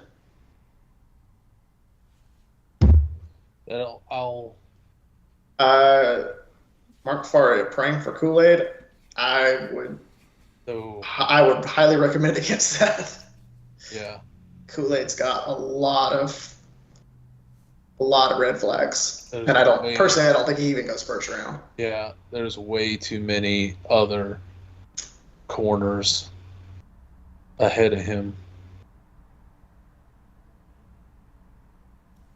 Boy, if the Falcons do get Latu here, that's a team that's trying to get its way into that Lions, Rams, 49ers discussion. One of my buddies texted me that it's Penix. I'm scared he's messing with No it. I way. hope it's not. It's not Penix. You'll see me melt down right now. They're not taking no. I'm so nervous. It's not Penix. I'm not against that. What do I got on that? Absolutely. Falcons first player taking a quarterback at plus 3,000. I could make my night if that happens. Plus, I will be able to hold it over Ross's head for at least a decade. At least. I will never hear the end of it. No, Penix did. Jordan Schultz just reported it. Falcons are taking Penix. No way. No dude, this can't be happening. Come on. There's no way. Come on. There's no freaking way they did this. Are you serious? I love the Falcons. All my Latu bets will blow up, but unless the Bears save me.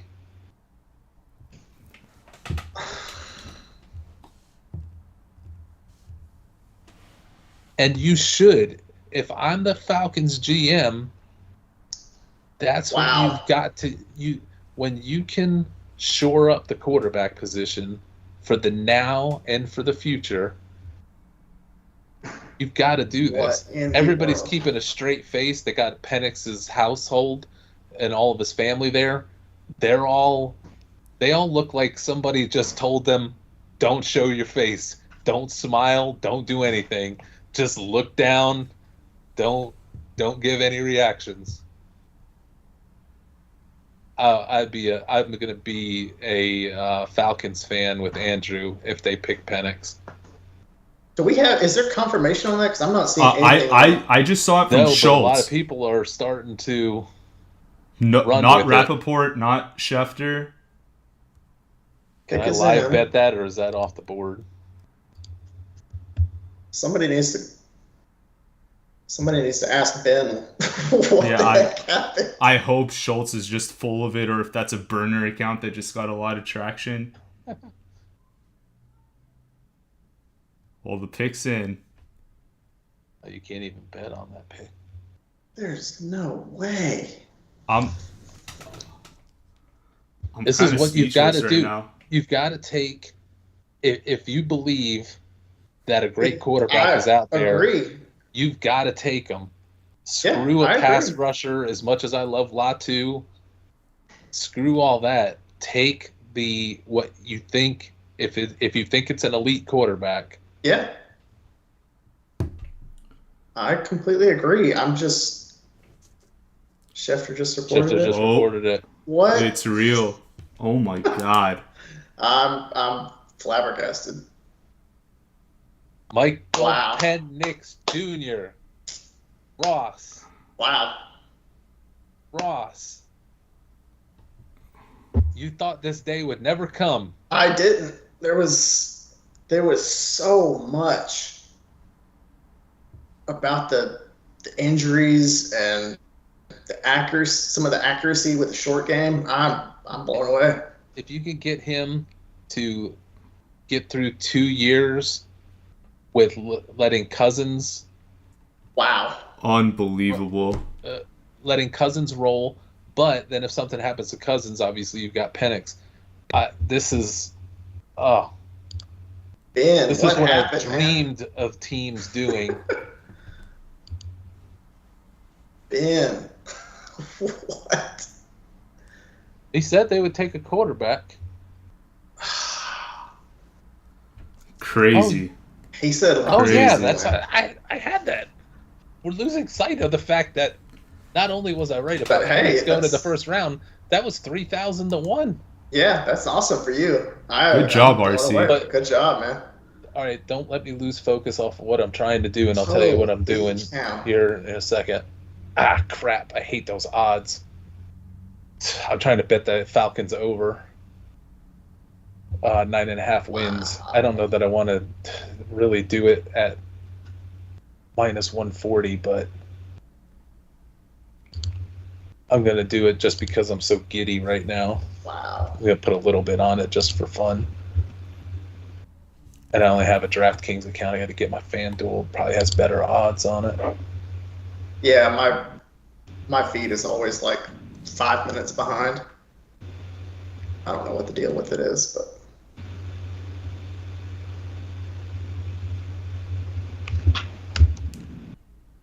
man.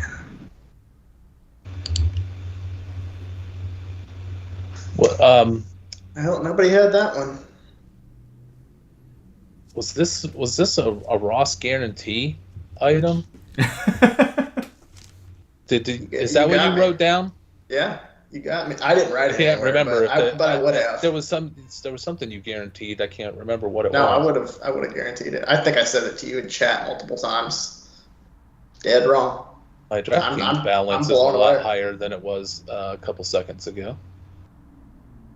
I mean, if he'd gone late first, I wouldn't have been totally shocked. But at 8, wow. Noah Harrison asks, well, pick us in. It takes the chat in order. Uncle Rico, sweet move if he pans out. Cousins for 1 year. They'll likely have a late pick next year. After Cousins retires next year. Yeah, I could see Cousins going probably 2 years. But, yeah, 2 years.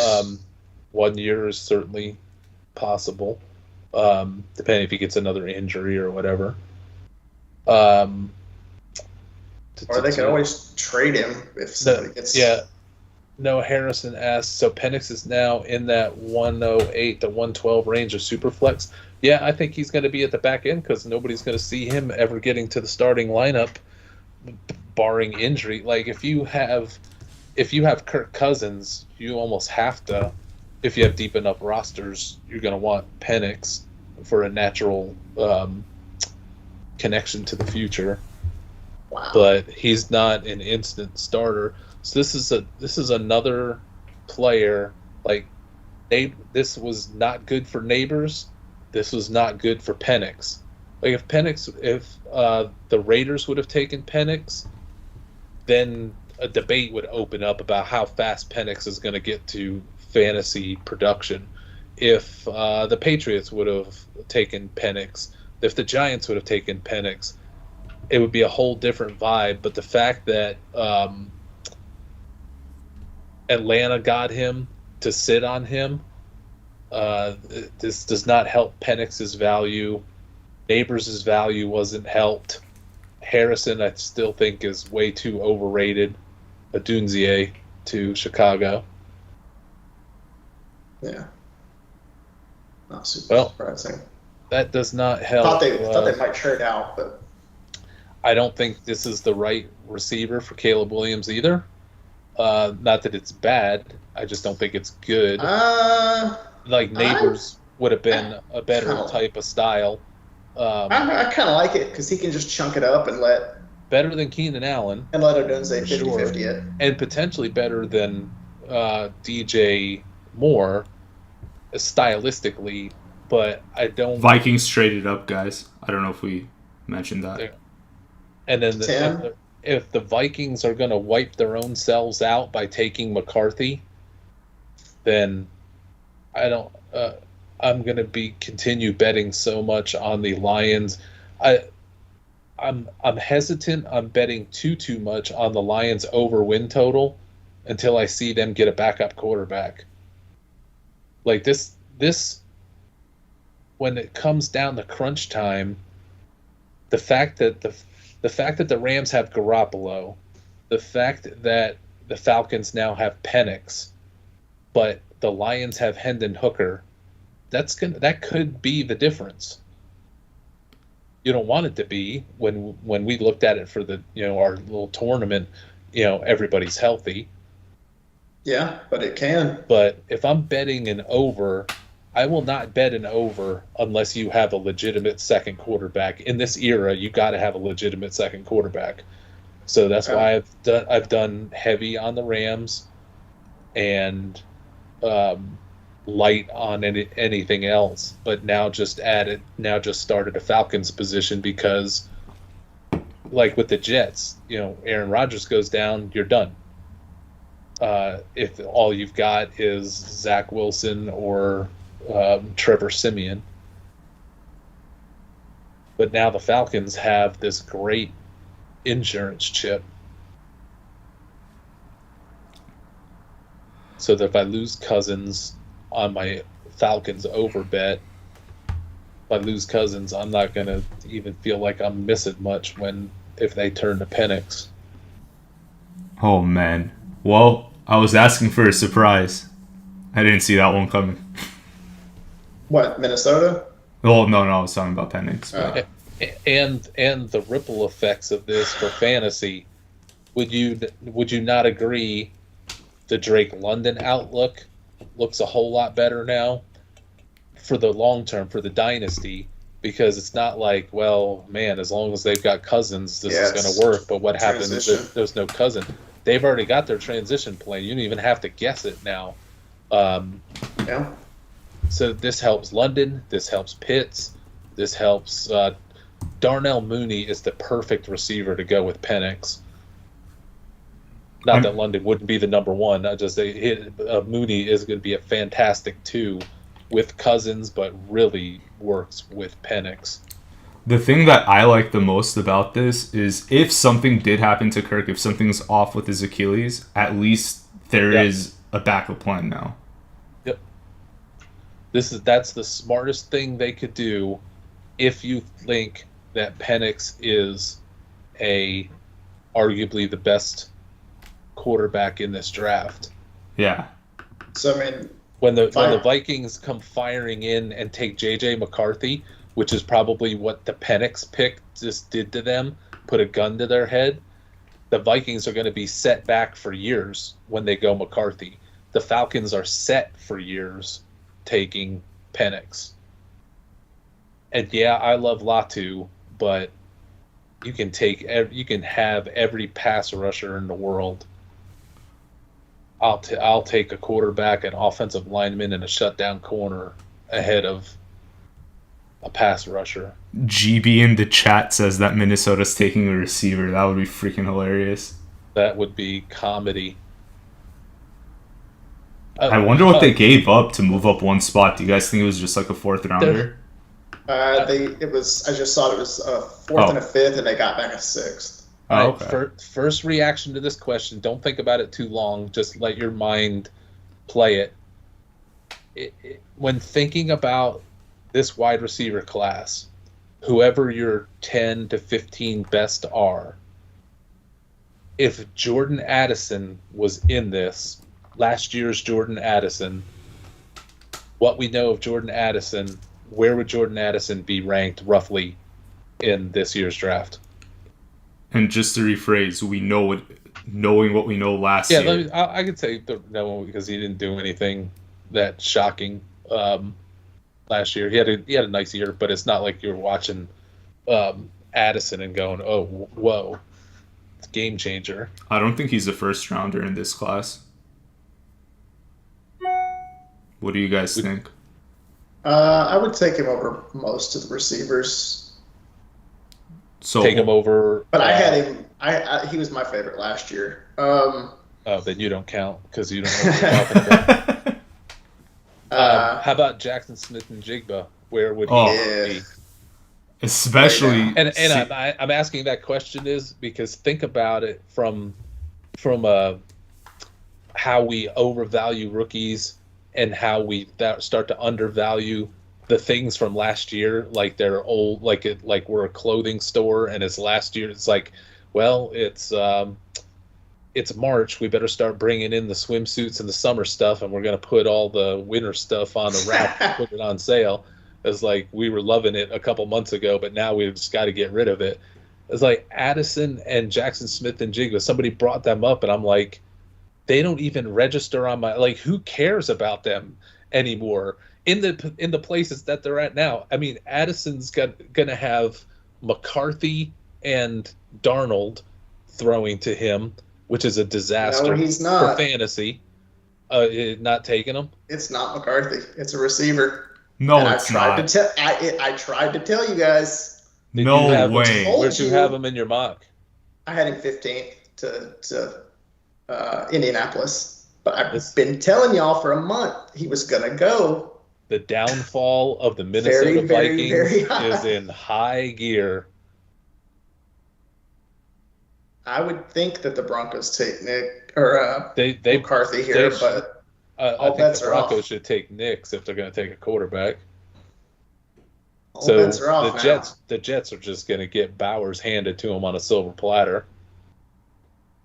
Wait, did it really happen? Is it worthy, or are we speculating? Speculation. Chat said Minnesota taking receiver X worthy. Question No. mark. I don't think that's true. To me, the Vikings have to take a quarterback. This goes to Chris's theory of whatever you got rid of, major that you got rid of, you're going to go chase in the draft. So on that theory, they're going to go, they're going to try to replace Kirk Cousins here. I mean, you would think so, but and if it's J.J. McCarthy, I'm officially claiming or whatever whatever the phraseology is. I am giving the last rites over the Vikings. I'm reading their end of life last rites. According to McAfee's feed, it's J.J. McCarthy. Okay. They're done. They overplayed their hand, and they have blown it. And I'll bet, we'll never know, I'll bet they were thinking that they had Penix to themselves. Might have been. Oh man, Chris is gonna hate me.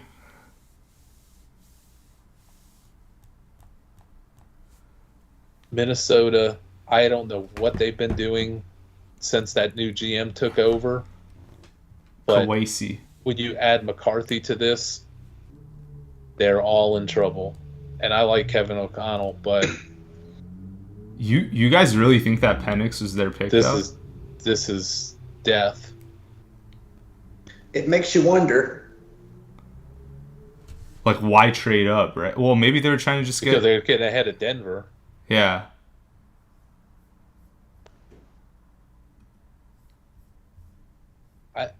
I just would have thought a guy like But they were already ahead O'Connell. of Denver. Well, so... They were just maybe guaranteeing it. Yeah. That's what I would think. J.J. McCarthy. Is it done? It is done. Okay.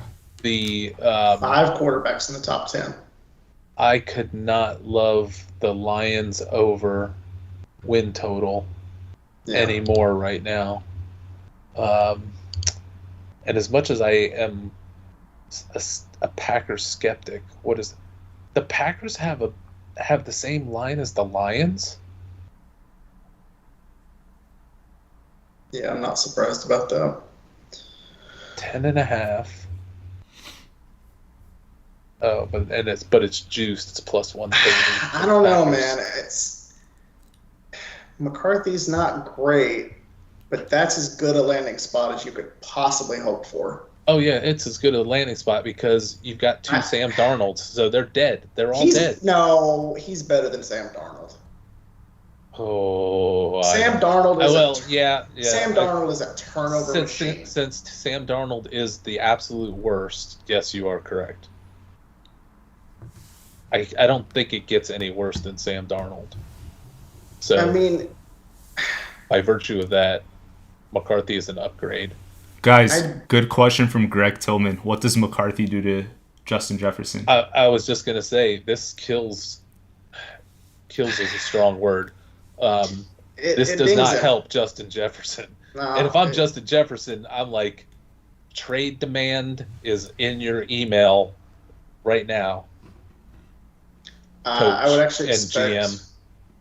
I fully expect that they're going to announce a contract extension for Justin Jefferson very soon. Yeah, he's gonna go where he gets his money, and Minnesota's got to give him his money. Yeah. And then Minnesota trying to de-emphasize the quarterback with Darnold and McCarthy, they're all going to pay for it. This is a dark day for the Minnesota Vikings. So I'm going to take a 2-minute break since I know who the next pick is going to be. But I'll come back to see if I'm surprised. So I'll be right back. The chalk pick is Bowers. So yeah, Chalk picks Bowers, but disappear off like the a board, magic trick. it wouldn't surprise me. Ross, who do you think? If it's not Bowers, If it's not Bowers, I know you were saying Udunze, but now he's off the board. Do you think it can be like Fuaga right here? it could be just about anything. Sauce Gardner was saying a D-back or a D lineman. So Byron Murphy maybe, but like I don't know. Does that really help Byron him? Murphy, Quinyon Mitchell. Like their secondary is already really good. I'm kind of gonna go with a tackle. I'm gonna say Fuaga. Okay. I hope it's not Fuaga. But I think it's going to be Bowers. Something about that core. was the chalk pick. That was what I heard reported was that they were picking between. Yeah. Hopefully Rome and. Yeah, I know you. And Bowers, but. Do you think this could be worthy right here? Could be. Oh man, that would be really interesting. I want to nail that pick to Indy. Do you think there's any shot that the Broncos take Knicks? Yeah. With 12? Man, then 6 QBs. I'm blown away. I didn't think we were going to see 5 in the top 10. 5 in the top 10 and potentially 6 in the top 15. That's nuts. Six in the top 12. 6. Shit. 50% of the picks being QB. I mean, That's wild.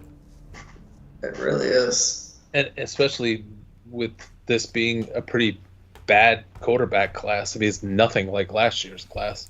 RC, you're gonna love this. NFL. This is from Jim Haley. NFL Network's grading system says JJ McCarthy's closest comp is Stroud.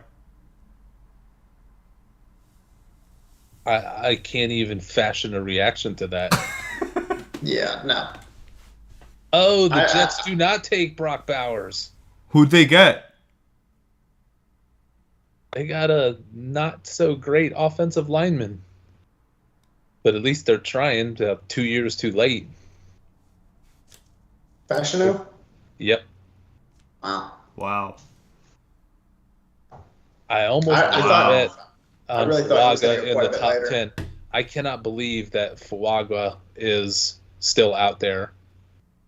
Yeah, I really thought Fashawn was going to go quite a bit later. There was so much on him being, just not physical, not a great run blocker.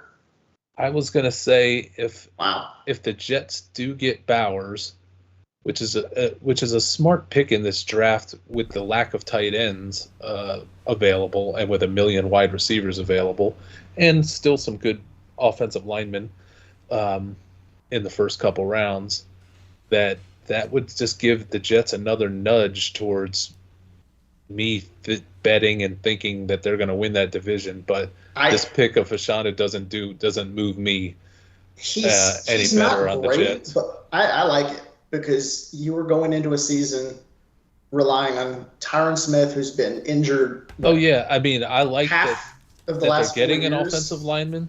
But if they would have took Fuaga, I would have been much way better. more excited. Yeah, I agree. But at least they did the smart thing and took a lineman. Yeah. I wish it was Fuaga though. That would have made a lot more sense. Who's going to get Fuaga now? I've got him to the Raiders. Saints? Saints can certainly use him. Saints, yeah. Saints very well could. He's going to go in these 12 to... Even the Broncos could use him. So are thinking that Denver's going to take Bo Nix here because they have to because we're out of quarterbacks? I mean, who's They don't after have to. Bo They're going to take Nix? Spencer Rattler? Yeah, is it Rattler after Nix? I kind of wonder if this might not be Murphy.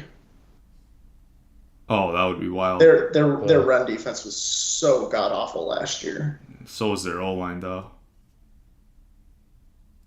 Yeah, the But, whole I mean, team is bad. Yet by the end, they The were whole team is bad. trying to make it. They don't really have anyone to protect though, so they might defer on the O-line.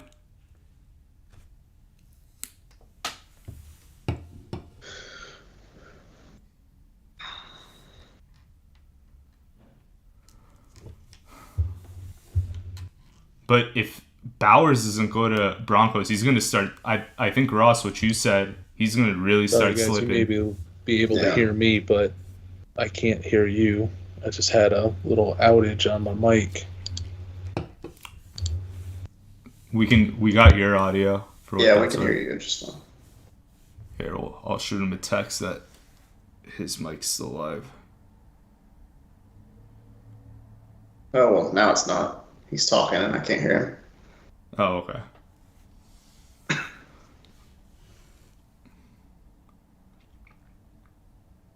Yeah. So, okay. Broncos here. Yeah, I mean, you have to think I it's could gonna... I could see a lot of different things. Yeah, this draft got a whole lot more interesting.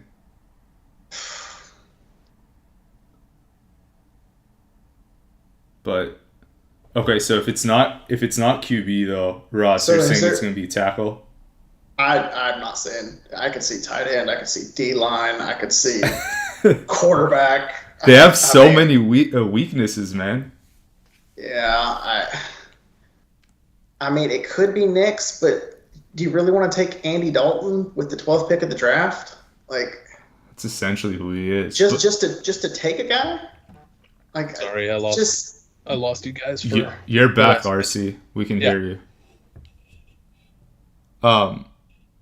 Do you guys think that Nix fits with what Yeah, Peyton wants Yeah. to do, though? he for sure fits. I like Bo Nix, all right. I just don't know that you want to take him at 12. Are you going to get past Harbaugh's Chargers and Mahomes' Chiefs with Bo Nix? Exactly. Probably not. But I mean, what else? Yeah, if they at the don't end of the if day, they don't get Bo Nix here, what are they going to do? go with Stidham. What's wrong with that? I mean, who left is an upgrade over Stidham? Zach Wilson, if he gets his head screwed on straight. But I don't think that's going to happen. I hope it does. Stidham's fine. Like, it's not the greatest thing ever. Ask this: if Denver doesn't take Bo Nix here, is that a minor vote of confidence for Sean Payton to have some belief in Zach Wilson? It's a minor vote of confidence in Stidham. Stidham's the starter. It's not Zach Wilson.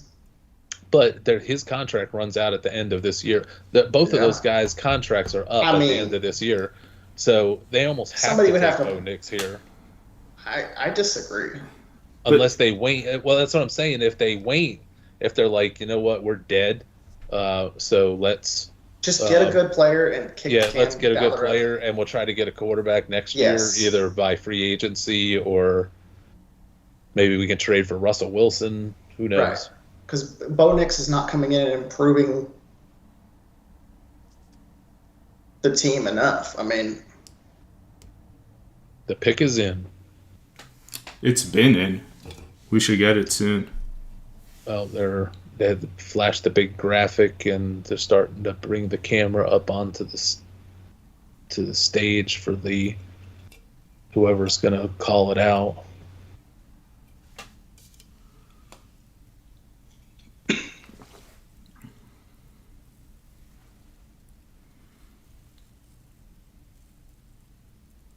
The camera's on a bunch of people who have those, really big hats. There's like a whole section. There's like 15 of them with giant Denver hats on. Someone ought to just go up to every one of them and smack them in the face, tell them to knock it off. we haven't had a defensive player taken yet, have we? Bo Nix. Bo Nix. Wow. 6 quarterbacks in the top 12. Wow. I'm blown away. I'm blown away.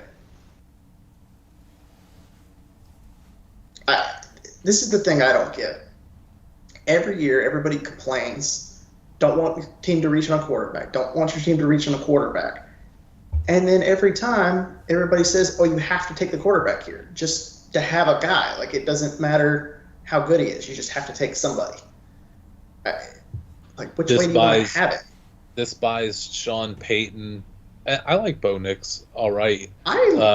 Nix is fine, but this buys Sean Payton another year to say, well, as soon as I get Nix ready in a year from now, it just buys him another year of trying to fix everything else. Because this team is not built for...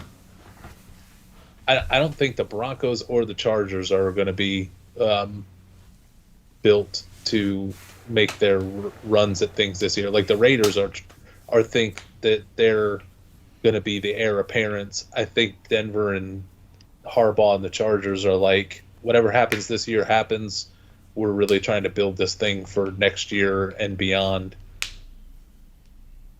And Harbaugh's not in trouble. Sean Payton, if they don't make the playoffs, if they have another sub 500 season, he's in hot water right along with the GM. You think he can go this year? Allows them to say, hey, just be patient. Like what Bo Nix needs is another year of life on Earth. Like how old is he from a quarterback perspective? And I'm not anti-age and the talent in the scheme of the talent things, but it's like, all right, 6 years in college, and then you're going to put at least 1 year in as a backup. Yeah. That was quite the handshake between the Denver GM, I forget his last name, Peyton, and Patton and Sean Peyton. Patton and Peyton. Man. They went to celebrate, to like shake hands with the pick. Those two guys look like they're gonna have a knife fight against each other. Do you think that Patton would be on the way out first, or Sean Payton? I can't believe he hasn't been fired 2 years ago. Yeah, right. Russell Wilson trade. He should have been fired when Nathaniel Hackett was revealed to be the problem. But just watching, like, usually these celebrations, the coach and the GM have this big rousing hug or this awesome handshake. Like, Peyton went to go kind of like stuck his hand out while looking away while Patton was doing a fist bump. So then, like, Patton changed his fist bump to a handshake, but then Peyton changed his handshake to a fist bump, and they're just like awkwardly. Then they gave a little side hug, and then didn't look at each other the rest of the way as they went and shook hands and celebrated with other people.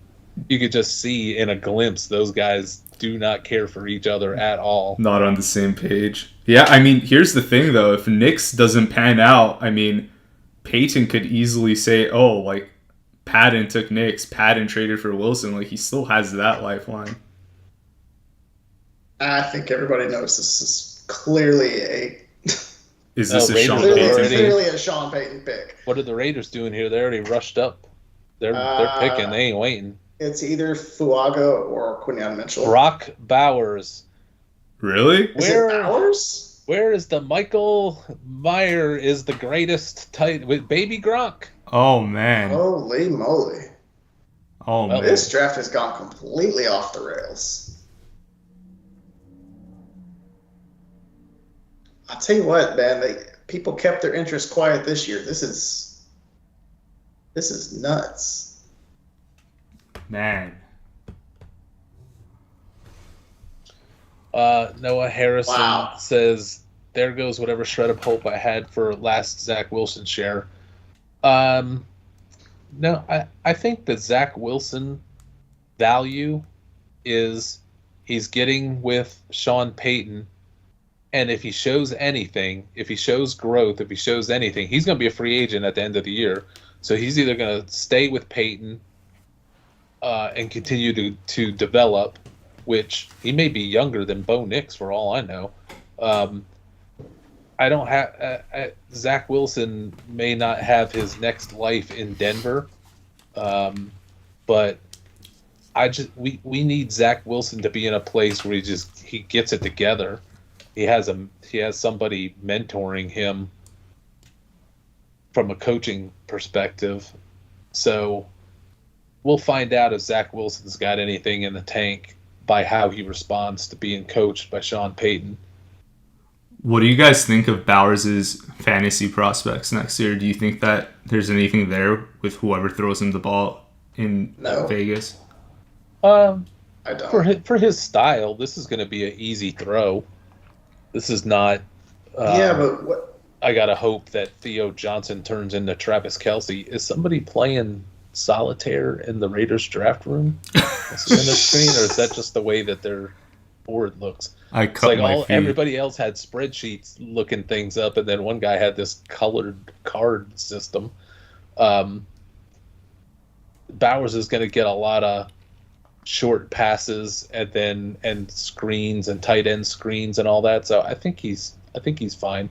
It'd be better certainly if he got with a better quarterback. But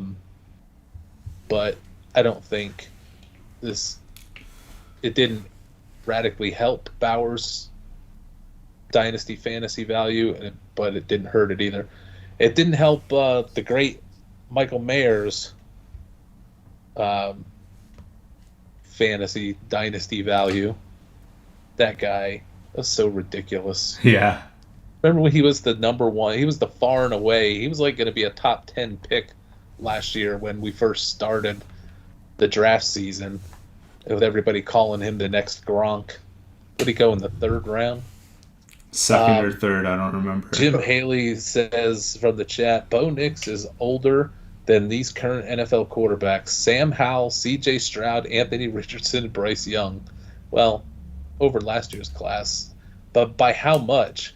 Like, if he's just a little older than Stroud and them, it's one thing. But if he's, like, got 2 years booked ahead on them, it doesn't preclude me from taking him because I want a quarterback that can play. I'll worry about 10 years from now if I'm even employed by the team.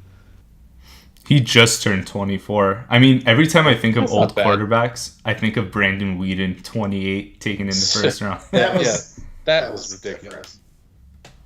24. Besides the fact that he sucked, I mean, there was that. How was that guy a first rounder, man? That's wild.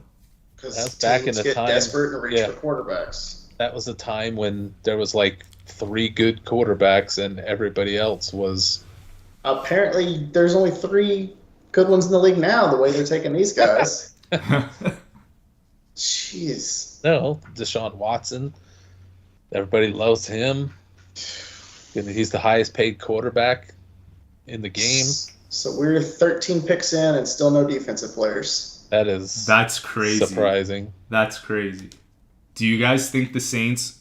They're going tackle, right? If the Saints take anything but a tackle, but I mean, I've said I'd be blown away by about 5 things that have already happened. So who knows anymore? I need Latu to be taken to make this a profitable. I could see them take a team. They could take Latu. My guess will be Fuaga, but judging by the way things have gone right now, I'll say Amarius Mims. Oh man. Oh, that would be. I would rough. Love that for my Falcons. I would love that. I mean, just judging by how off everybody's been so far,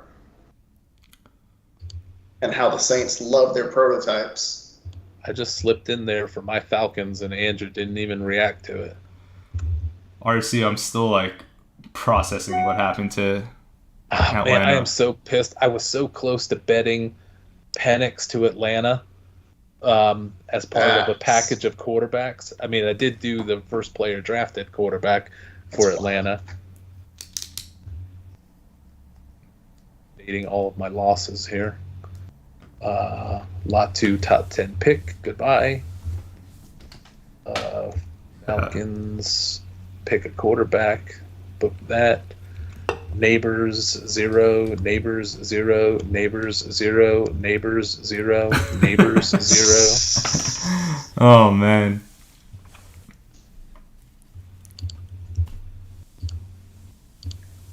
It's taking a long time on the clock. Maybe they're trying to trade out of it. If I can get Latu here,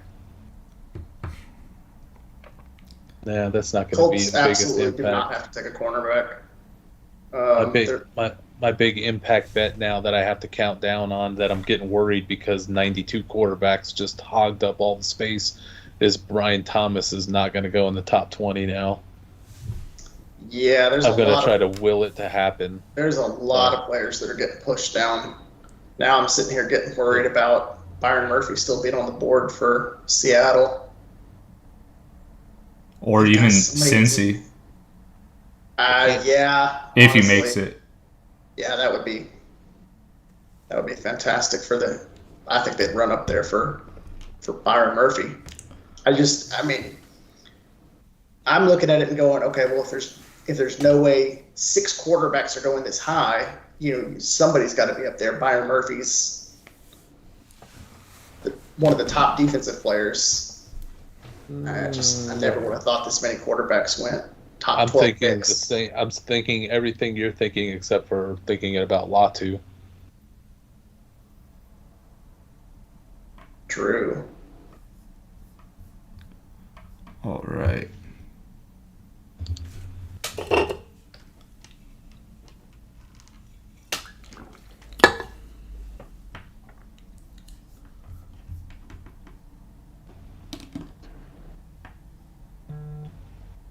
I can see D-line. Noah's saying Colts have to take a corner, correct? No, they don't. I don't think they have to, but they could have their choice. Yeah, they could, but they've said a lot of good things about their young guys. They really want to build an offense for Richardson. I think Ryan Thomas, Jalen Jones, and Juju Brents were pretty good last year. And then Yeah, even Dallas Flowers. Flowers was the starter, but he got hurt. So I think they've got underrated depth and talent at corner.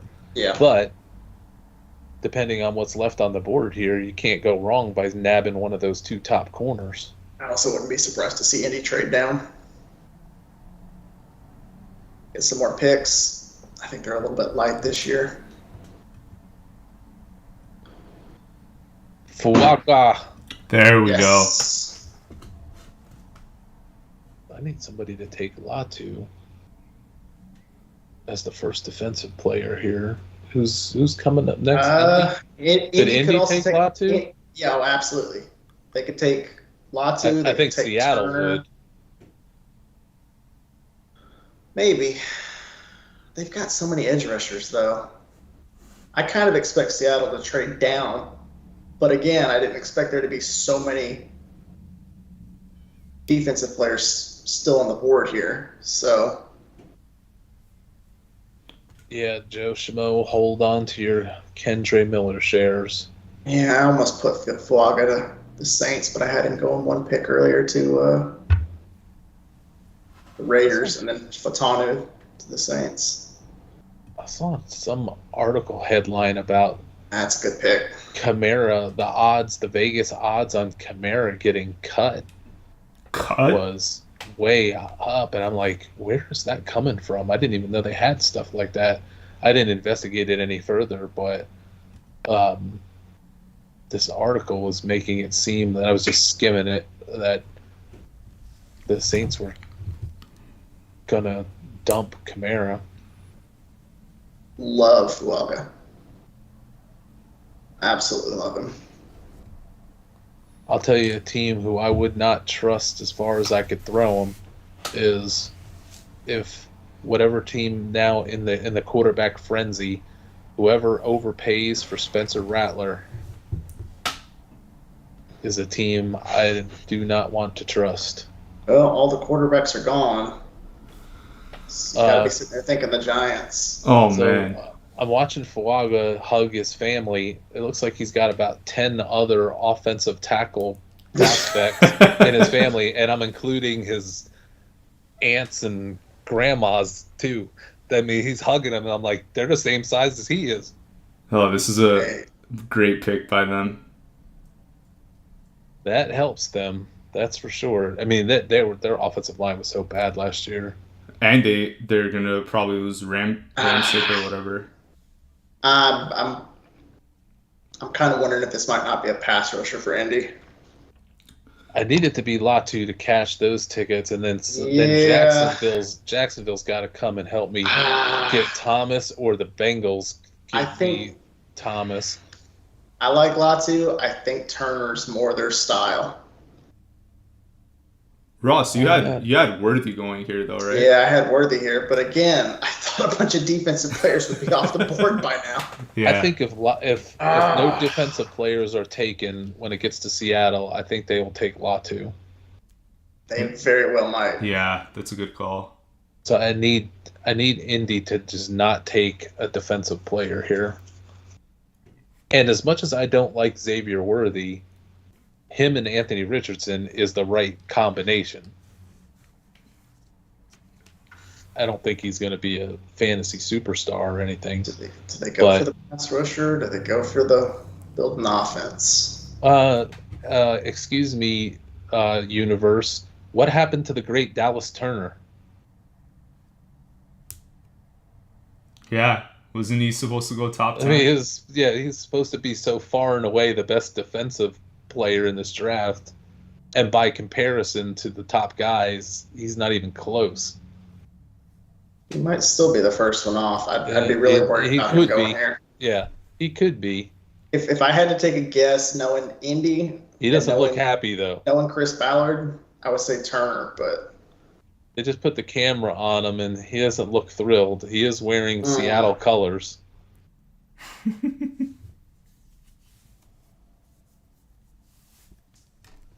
Camera's on the Washington offensive tackle.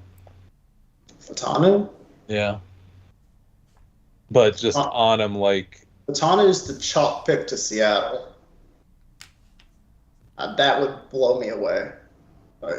I say that again, but they've been positioning themselves like they want to either take a defensive player or trade down, and they're going to have their pick of a lot of guys here. So, good question by Mark, by the way. Would a wide receiver to the Colts ruin all Josh Downs shares? It's not going to help, but the wide receiver that they get is going to be a totally different style. But that receiver could get iced out like Alex Pierce did, and it just be a lot of Pittman and Downs. Downs is totally different. And because Downs is so good, I think they think so well of him. I don't think the Colts are taking a wide receiver here. I think they believe in Pittman and Downs, and they still have hope for Alex Pierce. And then in the grand scheme of things, wide receiver's not that important to them, and they're a contender. They shouldn't be messing around taking another wide receiver here. They should be taking an impact player. To me, it's not necessarily about you don't believe in the players. You're just trying to add to the offense and open up the options. Right now, they don't have a speed guy. They don't have anybody that can really use Richardson's arm. Alex Pierce runs a 4.3. And he can't get open or catch. But you can just send him downfield to take coverage with him and then throw to Downs and Pittman, just like they did last year. And then Jelani Woods will come in to save the day. Oh, man. I just know they've been looking at it. I kind of feel like this is going to be Dallas Turner. But if for them, an impact player, Jim Haley's asking an impact player. Latu would be an obvious impact player. Dallas Turner would be useful. I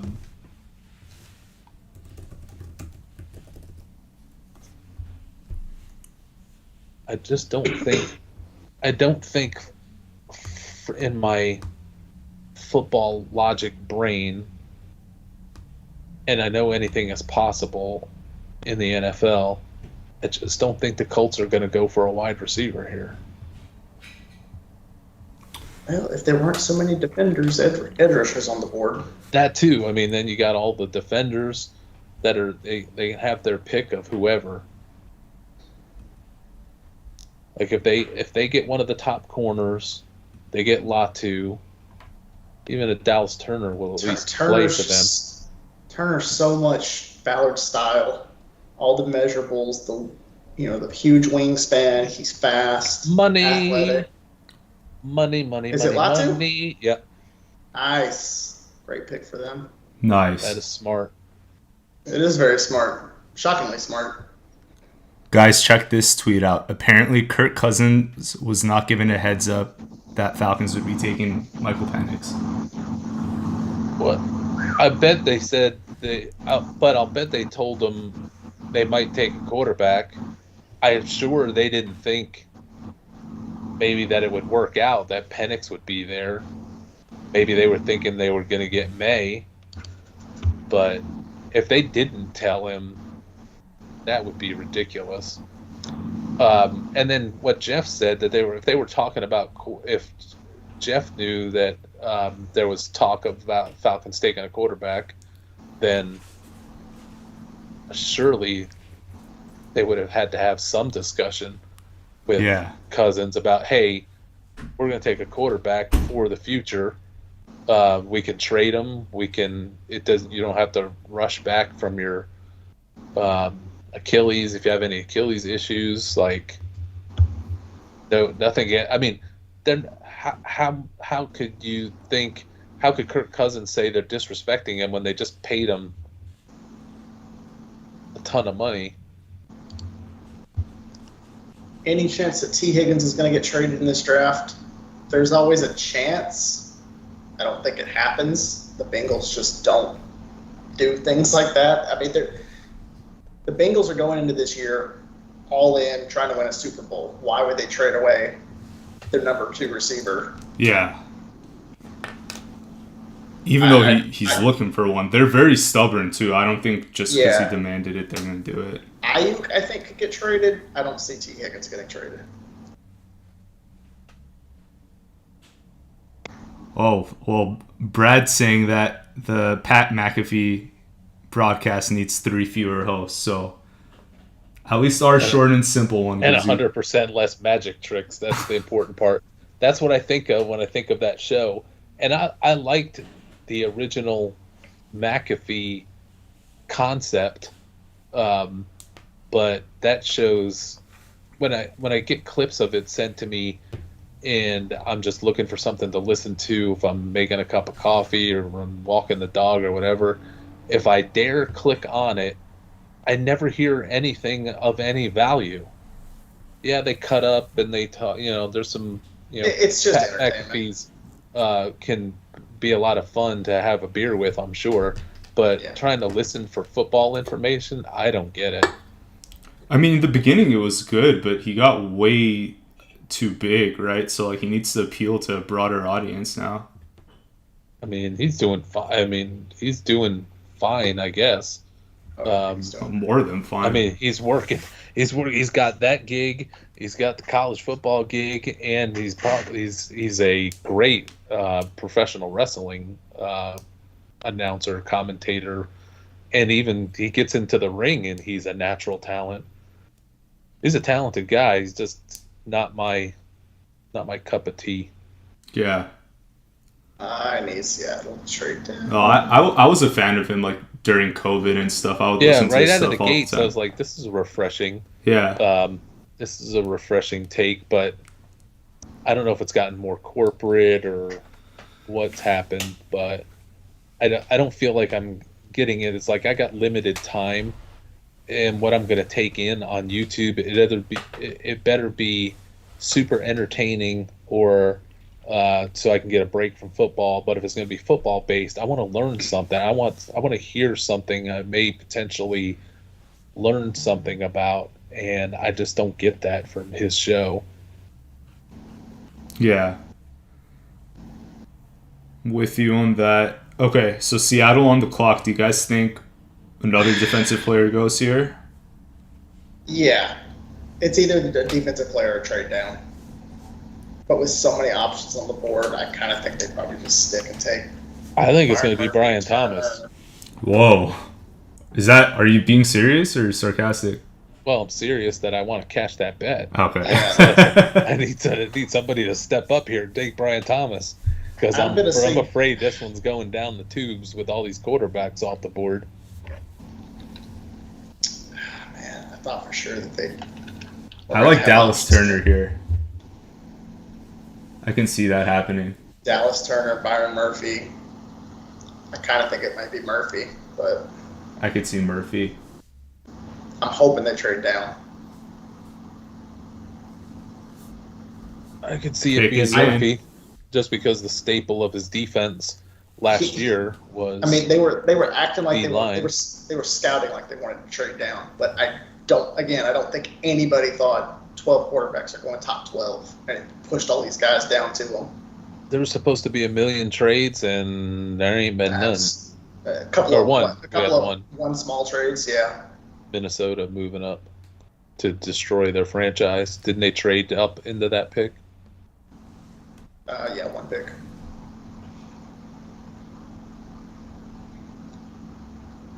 Yeah, so not only did they waste their pick on McCarthy, they had to trade up to do it. Yeah, pick us in. God dog it. Yeah. Turner or Murphy, probably. I see that.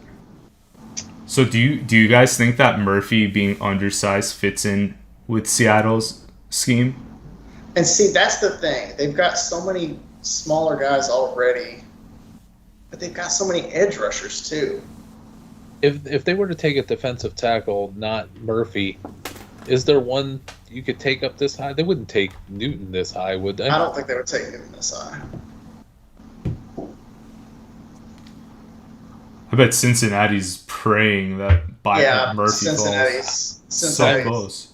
I literally may drop my mic and leave the show if it's Braden Fisk, because Ross will be. I will never let him live this draft down. Yeah. Only if like the next two picks are Fisk and then Brian Thomas, you get kicked off this stream. I quit.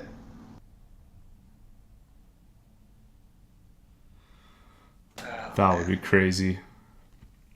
I mean, this has been nobody had this though. I mean, this has just been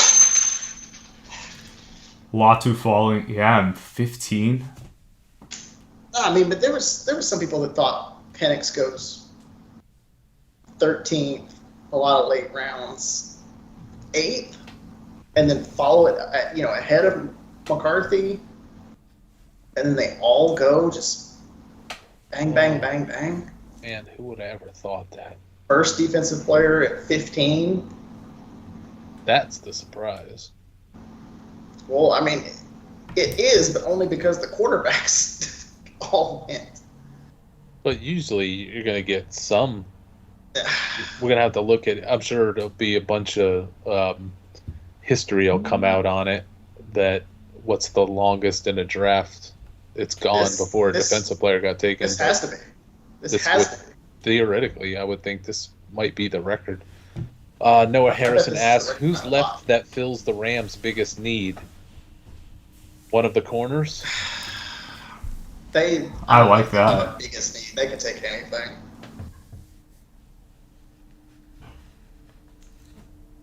I think they might have taken Penix if he had slid to him.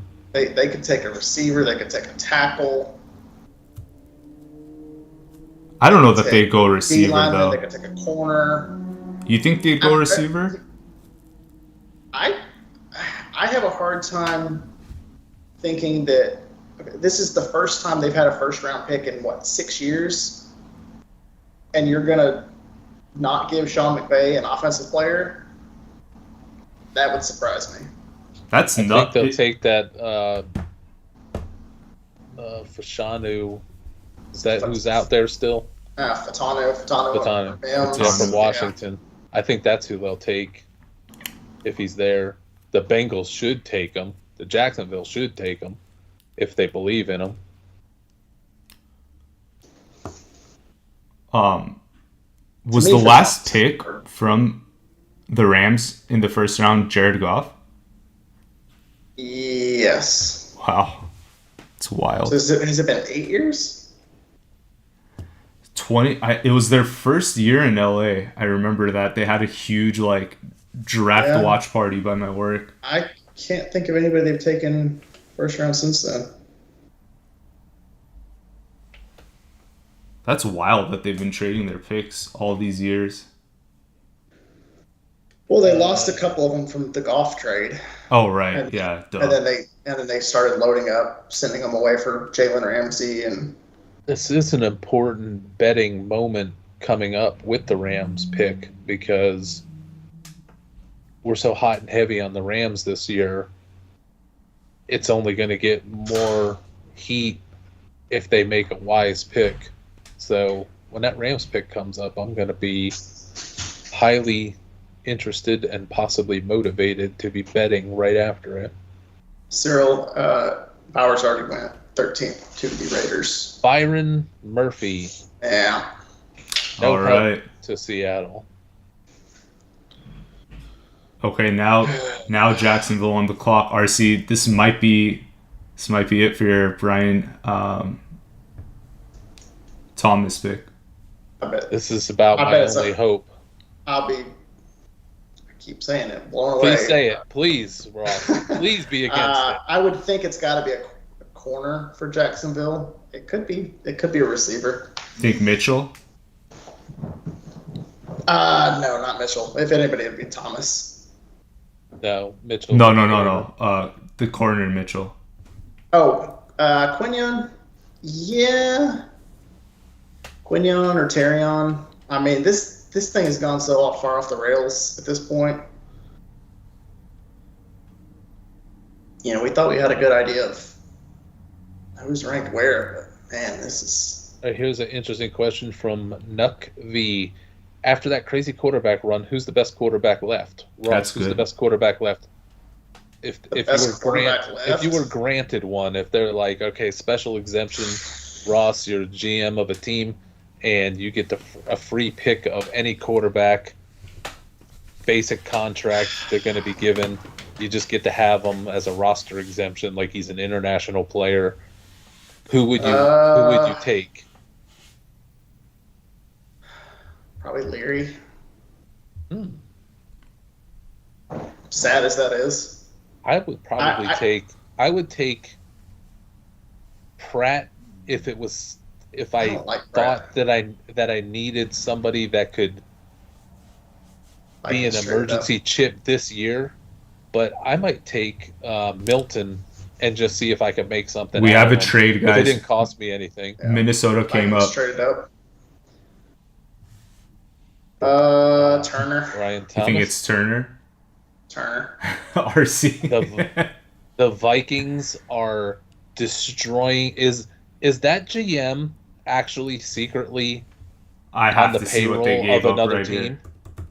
This is a disaster. They gave up their 23rd, so they moved up 6 spots, and they gave up like 3 other picks, like second and third rounders to move up. 6 picks. Hold on. To be fair, I don't know that this is Turner, but Turner's. Hold on. You would think of Quincy's Alex. Whatever the worst thing that you could think of that's plausible, that's what's about to happen here. So Dallas Turner would be perfect. Minnesota's a disaster. They're going to take Mims from Georgia. Oh, that would be awful. Nah, They take Spencer Rattler. They got Brian O'Neill and It's Dallas Turner. yeah. For a Okay. second, I thought that was Brian Thomas. I was about to freak out. Well, Is there anybody in this draft that doesn't have dreadlocks? Let me scout from that perspective. Like, I have to relook. It's like I can't tell the players from a quick glance without their uniforms on, Hey, because everybody's rocking the dreads now.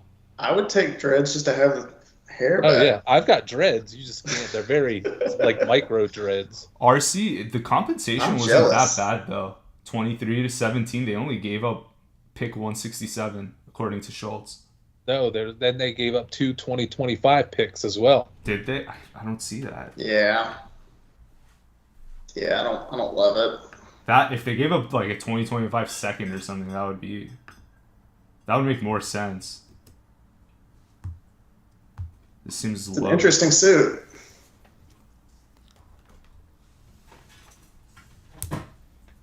He Okay. does not look happy.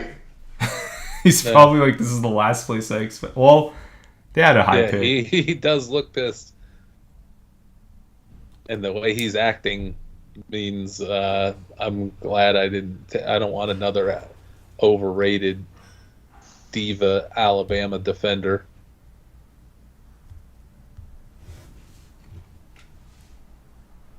Wow, the Vikings are terrible. According to our guy Jeff, first 7 players played out as we expected.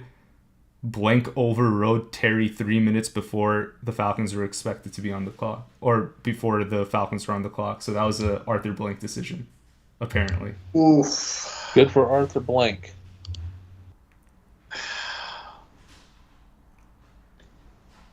Better hope those knees hold up. Well, then you can buy that Cousins wasn't told about the pick because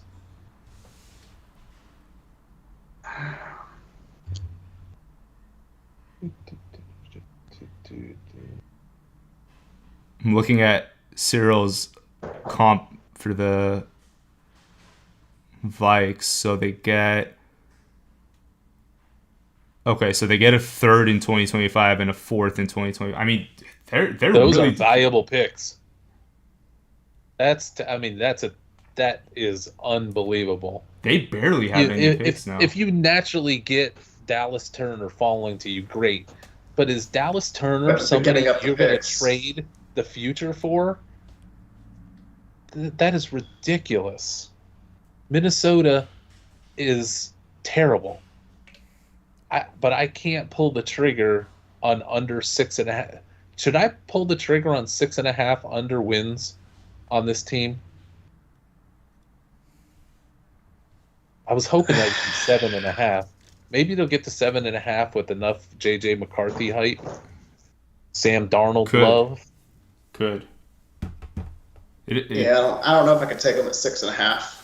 Yeah, that 6.5 is. It's low. But it is a tough division. I mean, Packers and Lions are so far ahead of them. If you want to take Dallas Turner because he naturally fell, I don't. He wouldn't have been who I would take, but okay, I could see you could do he's got some worse. Football value. Yeah. But to trade all of that to move up 6 spots to take Dallas Turner like he's some great prospect that you just have to have, that you're going to mortgage some very valuable picks, including your 6 picks later that's probably equally as valuable as a 17. That is a horrible move. Guys, if you see the footage of the draft room with Arthur Blank and Terry Fontenot, I think our guy Jeff's onto something. It looks like they weren't on the same page. Oh, wow. That's wild. That starts making me wonder if something similar happened with some of the other quarterbacks. Did ownership step in and say, we got to get a guy? It's possible. It wouldn't surprise me for any of them. Man, but to just pull that off on draft day like that, that's crazy.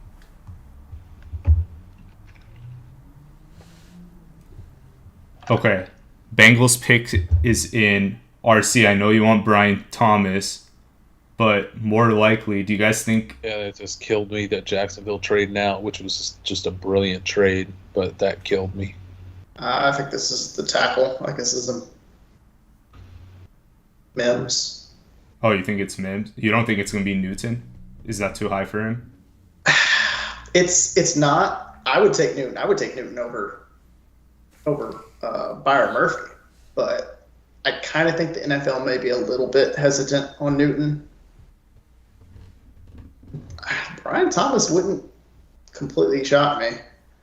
Just because of the LSU connection is all I'm thinking. If they're like, we're still actively gonna want to move T. Higgins, and if Joe Burrow has any inside track knowledge of Brian Thomas, and he forces it, like if he pulls a Arthur Blank, since Burrow's running the franchise, and T. Higgins has T. Higgins and Trey Hendrickson both formally asked for their trades.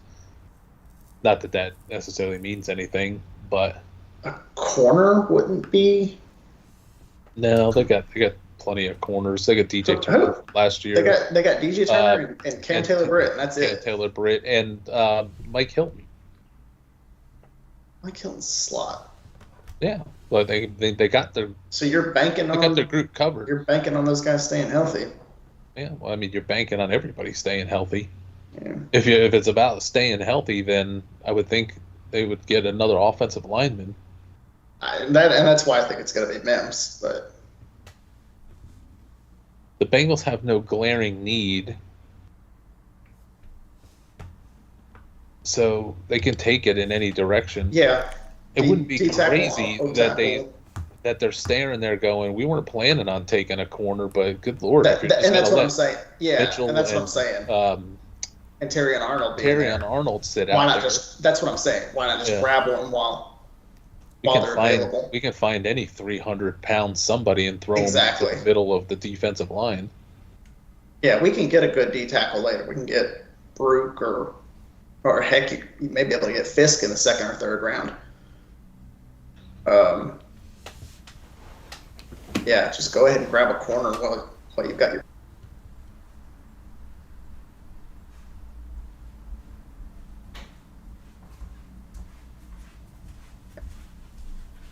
Just need this bet to come in. Excuse me.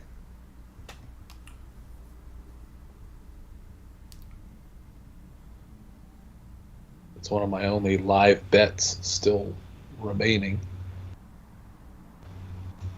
But the Rams, they're not going to take Brian Thomas.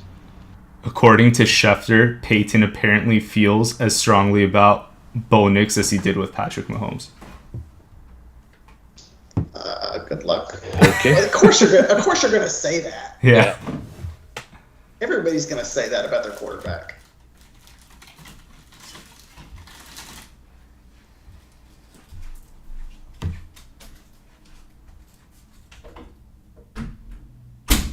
Kazoo.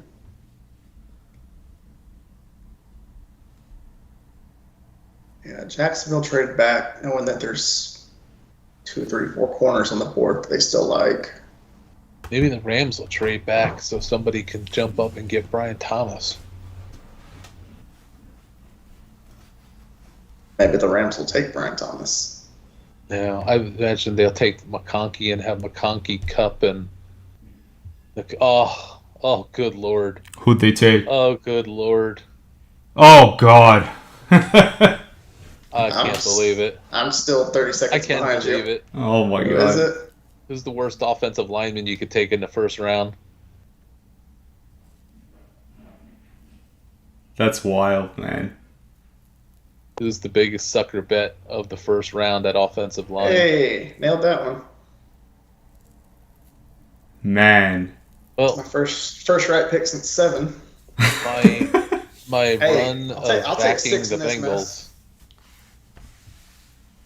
My run of backing the Bengals is quickly coming to an end.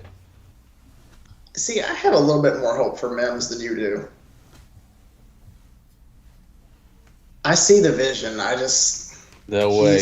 He's so inconsistent. and He's so awful. If you watch him, if you watch every play, not just the cherry-picked ones here, if you watch him every play of games, he is almost beaten every snap.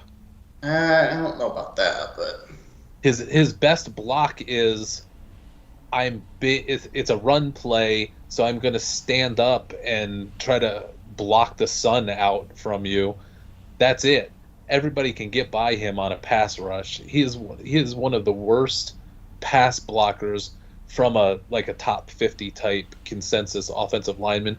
He is probably the worst pass blocking offensive lineman that was considered a top 50 player that I've ever laid eyes on in all my scouting.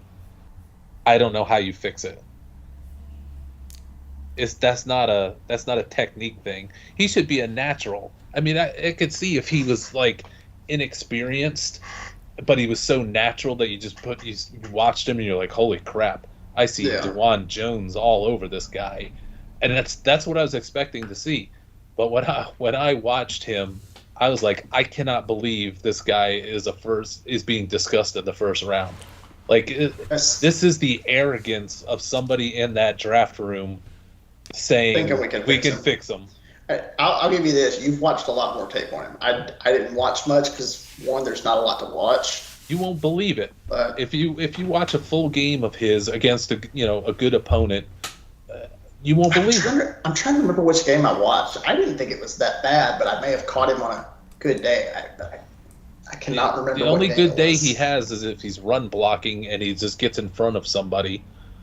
And he's so big, he's hard to get around. He misses a lot. But on the hand strikes he misses. Oh, yeah, awful. He's like a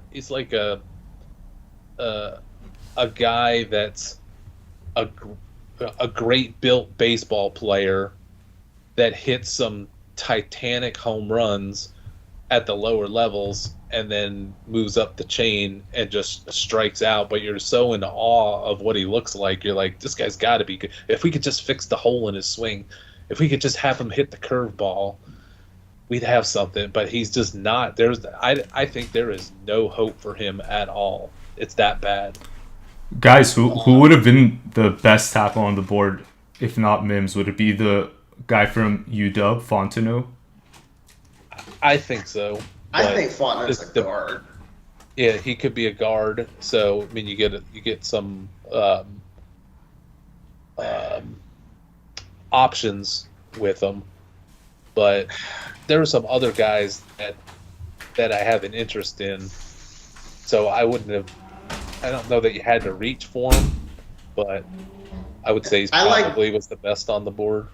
I like Jordan Morgan. Yeah, I just don't. But I don't know if he's got the build for it. Those little super short arms. He's good at everything. He's a natural. When you watch him, he looks really good. From Morgan and the Von Trapp. That's all I can think of to call him. the Georgia center. Cedric Van Pran.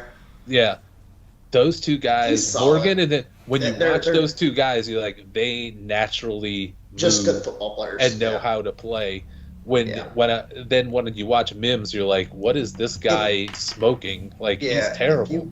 You gave Morgan's football playing and put him in Mims's body. Oh, top 2 pick, top 3 pick, But there's guys like, and then Ross jump in and say if you hate him, Frazier from West Virginia is really good. He's so unathletic though. But he's good at blocking. He's a solid. And see, I don't mind it. So if he was at guard, I wouldn't like him more. But at center, it's fine. Yeah. You generally don't have to move that much. Yeah, he's a tough son of a gun. Guys, the Rams pick is in. I know, RC, you're bullish on the Rams. Which player would make you go over the top with them and start betting their corner? Either one of the corners. Yeah, Arnold or Mitchell. Yeah. Noah Harrison actually had a good question. Will the Eagles trade up to secure one of the corners? So you guys think the Rams? They don't have to now. No, they can sit there and take whichever one falls. But if all of a sudden there's a run because there's the two main ones, the Eagles better not miss out on one of these top guys at corner. Yeah. Yeah, I think they're... I mean, there's options after that, but they're not like Arnold and Mitchell so far ahead of the class. Yeah, but I don't know that Philly thinks that. Jared Verse. Whoa. Ugh. Something they did not necessarily need. Yeah. This is not hurt them. Yeah. I mean, it does because they could have took a corner. Ugh. And I like Verse okay. I don't. But I would think, wouldn't you like him as a? I mean, if you're into him, if you're taking him, wouldn't you want him in a 4-3? You want probably. him as an outside linebacker in a 3-4? No, I don't want him dropping. I mean, I actually kind of like him in a 3-4 standing up. He probably can, yeah. I mean, but that's not his perfect spot. Yeah. He's a little small to be a 4-3 defensive end. I kind of like him better as the 3-4 outside linebacker. But you can't drop him. I don't like him. He puts his head down. I like him. Rushes hard. He's definitely put the head down, and you're wasting that whole area. But he's pure power. He's got no moves, and he beats up on nobodies. I don't like it. If they really wanted a pass rusher, they should have either traded up for Latu or should have waited and take Ellis. Yeah, I agree. But I mean, in terms of pass rushing prospects, I'm okay with Verse. I just don't like pass rushing prospects. I see another Jermaine Johnson. Yeah, it could be. And what has he done? He was touted as the steal of the draft in that draft. That's some sacks. Mark Faria, all of my Andre Yosivas investments stay alive. Yes. But there's 1,000,001 wide receivers still to go. I think Yosivas could be in trouble. He's a 2025 story, and he's in a lot of trouble. Yeah. Well, when he once T's out of the way, that's when Yosivas is going to come into play. If they don't take a receiver this year. But I think if they do take one, I think they're going to take a McConkey or Roman Wilson type slot. They've been connected to Jalen McMillan. Just throwing that out there. Yeah, if they do that, then I'm saying that they're kind of giving up on Yosivas because that'd be good news for Charlie Jones that they think that much of him. Charlie Jones is the slot starter. He's the slot starter, unless they draft a better one in this draft. Sure. Guys, Pittsburgh at 20. What are you thinking? Tackle? Center. They literally do not have a center on the team. I mean, they could wait. I could see corner here. They're going to take Barton. That's who I've got, but Terry and Arnold wouldn't shock me.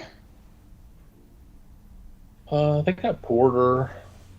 They could use somebody on the other side. That would pique my interest in the Steelers' defense if they pair Arnold or Mitchell with Joey Porter. That's something.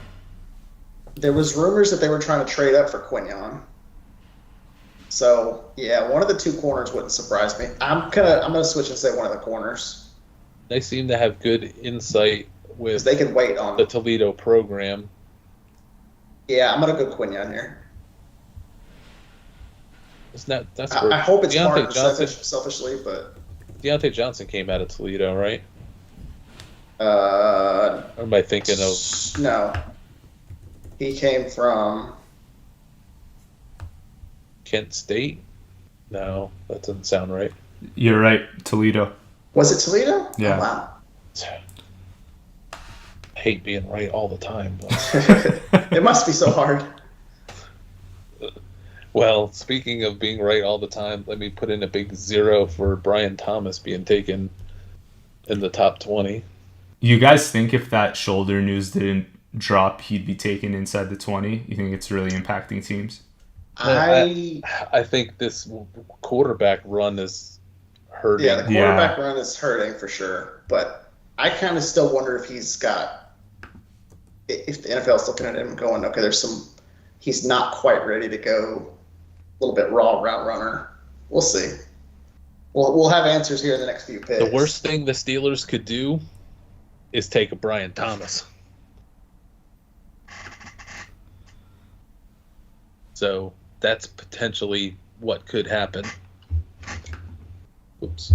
You think Arthur Smith wants the second tight end? Wait.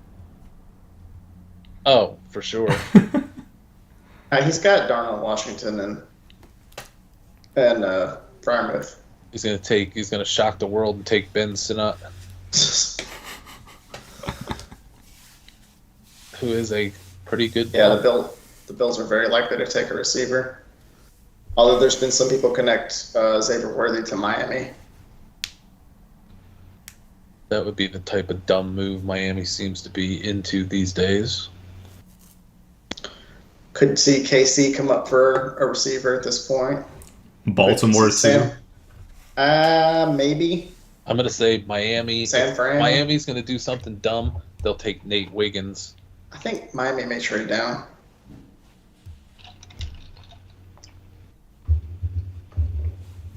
Pick is in for Steelers. I'm going Quinyon. I'm gonna go Barton. I'll go Arnold to be different. But I like what you were saying, RC. If you pair him up with Porter, another good corner. That would be so smart that it can't possibly happen. Hey, they've always had good defenses. That would help them have one of the better ones. I mean, that would start to make them a differentiator in the division, where they'd be working their way towards having the best secondary in the division.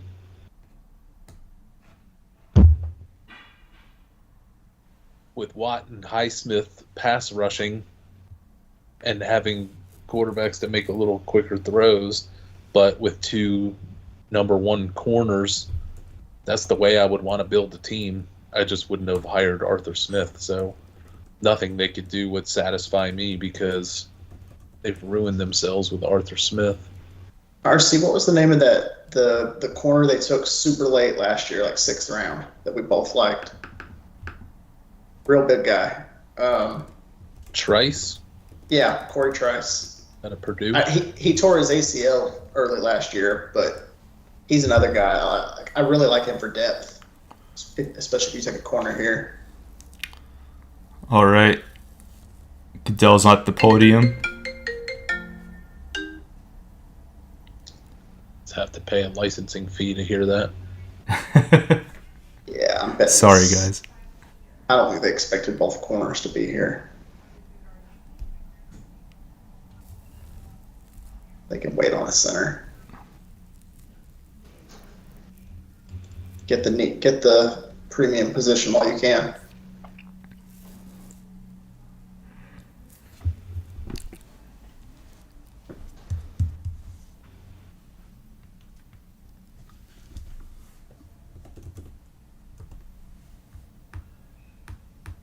Cam Hayward's making a speech. That's why we're kind of held up.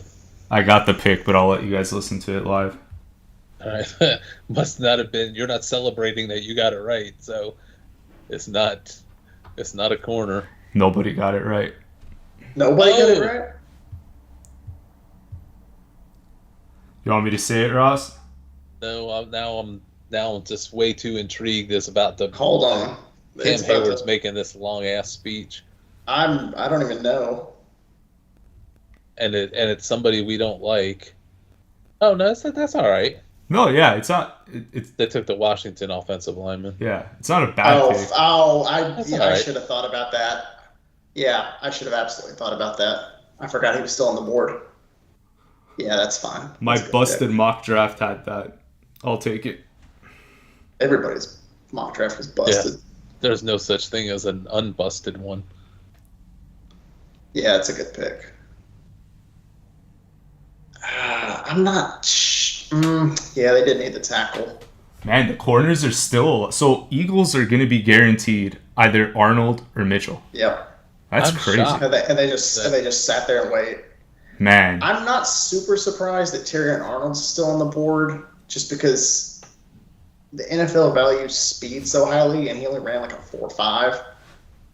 But Quinyon still being on the board is a little bit. Maybe the NFL's like, well, we don't need great coverage if J.J. McCarthy is going to be and Drake May is going to be so highly taken, and Penix isn't going to play for a couple of years, so we don't have to cover any corners. We don't have to worry about covering anybody with J.J. McCarthy. I do remember reading somebody saying that they thought Quinyon was a little bit raw still coming from Toledo. I didn't see that on tape, but I didn't like his tape. I liked him at the Senior Bowl, but I thought his tape was pretty flimsy. His combine numbers were nice. I've been Quinyon since like November. Noah Harrison. Are the Bills the next team most likely to take a wide receiver, and is that Brian Thomas? Given the teams that are out there, I would say Jacksonville's in play for a wide receiver. Yeah. Dallas wouldn't shock me if they went wide receiver, but I'll bet they go defense. I think it's back-to-back corners, Philly and Jacksonville. Won't be Green Bay. Probably won't be Tampa Bay. You guys think Dolphins go for Arizona. A corner? They could. I can see them taking Mitchell. I can see them trading down. I can see them taking... I could see them taking Brian Thomas, honestly. Ooh. I can see them taking Barton. Yeah. They're one of these teams, like, once you get to the 20s, most of these teams could take whatever. And it's not a... Well, the Eagles are 2 picks away, so they are going to get the possibility of getting a nice corner. Unless they trade out of it and shock us. You got to hand it to Philly if that's what's their biggest need, and it was. Jacksonville and they didn't trade up to do it. Jacksonville did good trading down and still get the corner. Depending on what Miami does here. Yeah. Sam Dreeman. Rumors coming out of the NFL is going to allow 2 quarterbacks to play at once next year. The NFL needs to. They better expand by 4 to 6 more teams, but not do it all at once. But they need to expand another 2 teams because we're going to have all of these. Not only are you going to have more and more Penix as your backup quarterback, but you're also going to have these 3 wide receiver groups where everybody's a wide receiver 1 because there's so much wide receiver talent.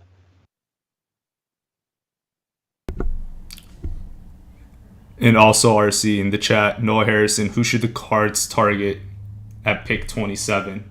So they already have Marvin Harrison. This should be a Cardinals draft because of all the picks that they have.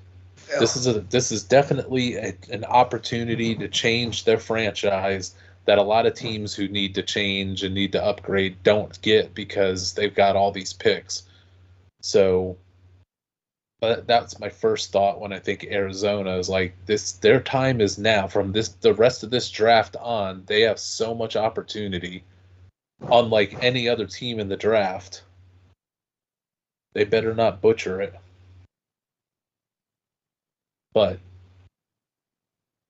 they most likely will. But if I was picking Arizona at 27, if I could will them a player,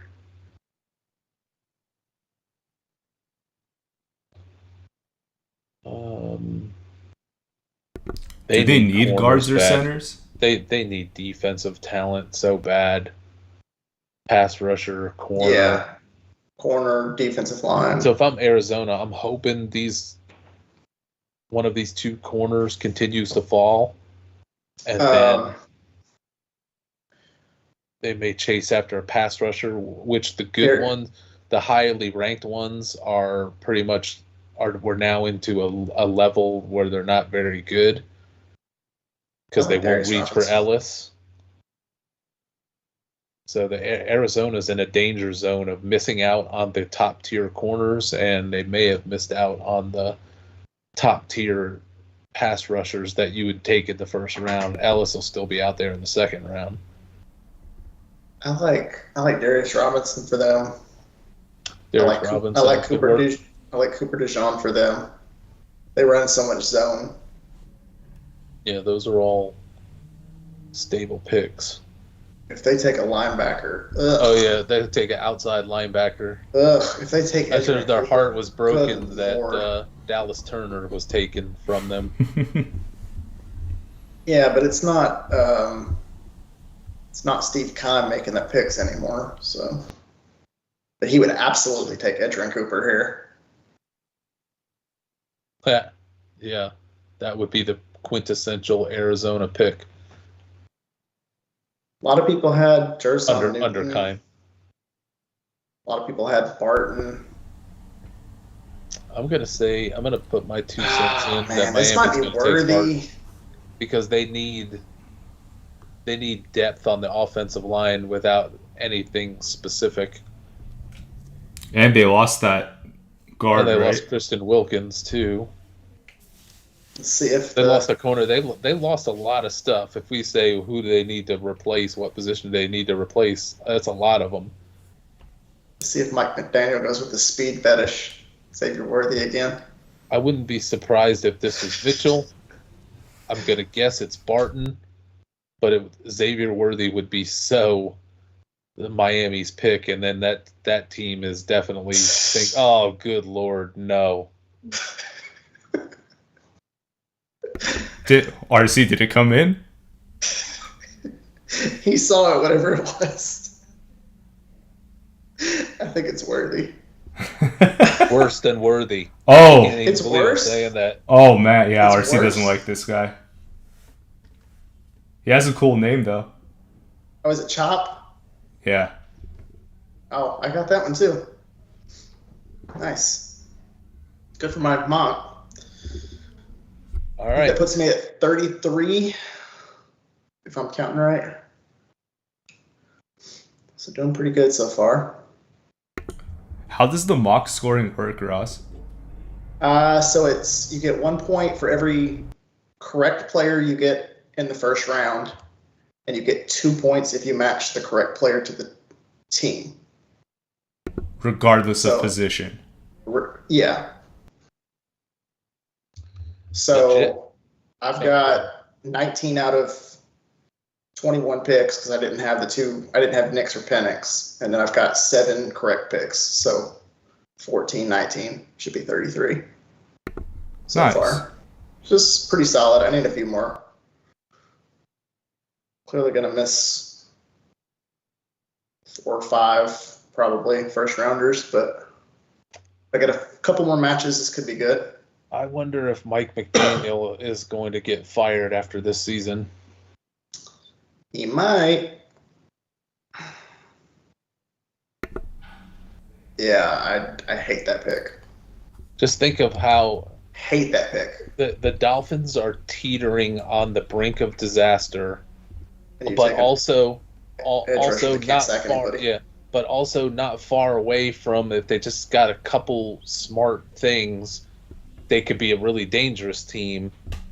But if they do some more dumb things, Tyreek Hill is getting ready to go Antonio Brown on them.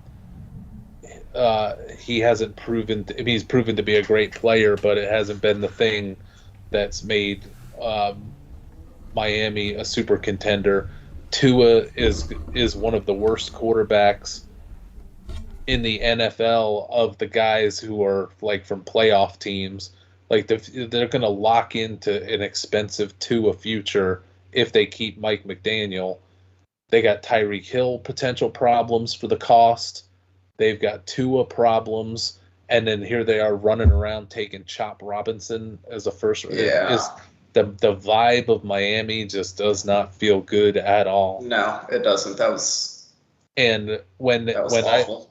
After I raised my head back up after the Chop Robinson pick, I went out to look at the odds of the Jets winning the AFC East.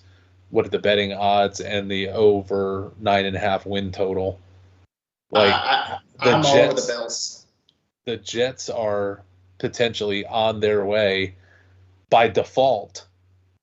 Give me the depending Bills. on what Buffalo's going to do here in the first 2 or 3 rounds. I'm not as down on Buffalo as the world seems to be. Yeah. But are they a tick down? Yeah. They've still got Josh Allen. But like the Jets defense, if their offense is going to be plausible, and they've got themselves some offensive line, hope finally. Yep. If Rodgers stays healthy with that defense, then arguably they're the favorites. With what Buffalo has also lost, and Buffalo is pinched. Buffalo is totally pinched on payroll. That Von Miller contract is so ridiculous.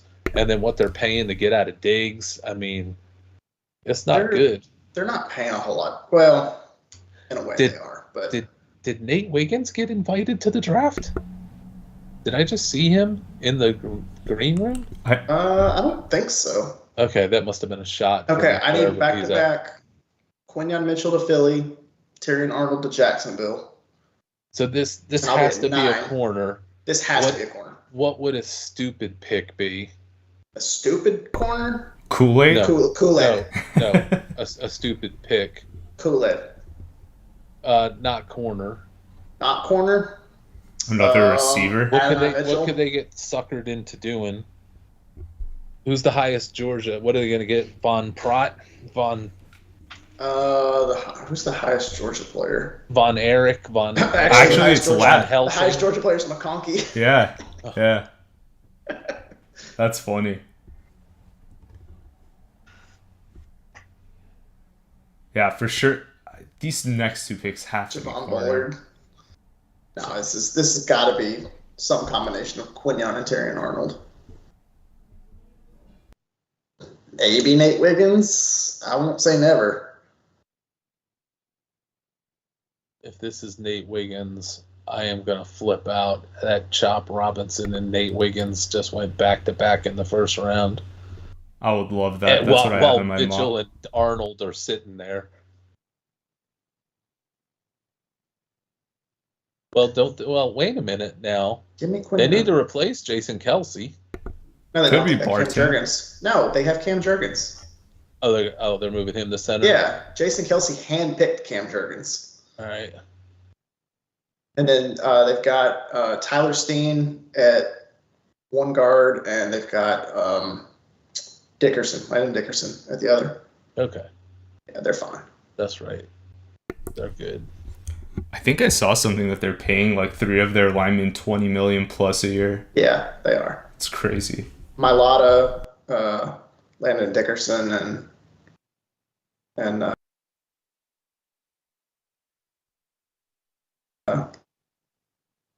Quinyon Mitchell. Come on.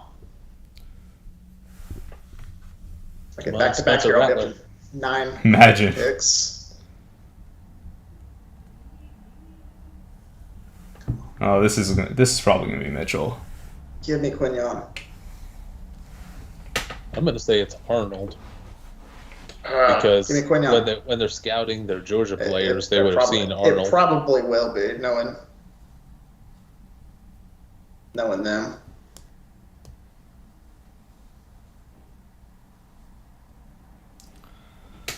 All right, Goodell to the podium. Why is Goodell taking so long?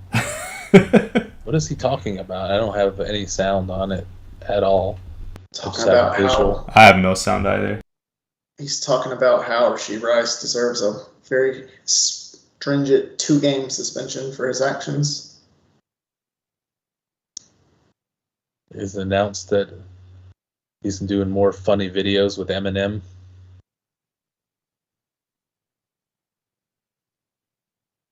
Literally, he's been up there for 10 minutes now. Yeah. And now they're throwing it to somebody else to make the pick. Who's on the beach in Oh Australia. my God. We're already getting to the part where they're taking 10 minutes per pick. Got to get that TV time in. Help the sponsors. I guess that makes sense. It is a corner. I'm a minute behind you guys. It is a good one. They did the right thing. They did not chop Robinson themselves. Well, so, you're not flipping out that it's Terrion who's your favorite, so it's got to be Quinion. Quinion. Yes.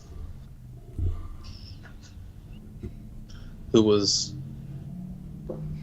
potentially going to go top 10 at some point. And that was a little rich for him, but I could have seen him going to 13. Yeah. There's a lot of defensive players who do Yeah. not look happy about that were invited to the draft and are walking up to the platform with a look on their face like, what the made hell? a bad decision to come to this draft. We picked these quarterbacks off. Why are y'all taking them? I mean, he does not look happy at all. I mean, he was probably... He kind of looks relieved to me. There's no smile. He's... To me, he looks relieved. Smiling. Like, whoo, okay. I was worried I was going to fall further. Yeah, his first corner taken. He should take some pride in that.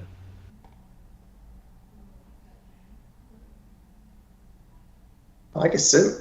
But if you thought you were going to go 10, 11, 12, and you go 22, that's a pretty good chunk of change you just lost out on. Oh, yeah. Yeah, but he's going to a place that's really good about keeping their good players around and paying them.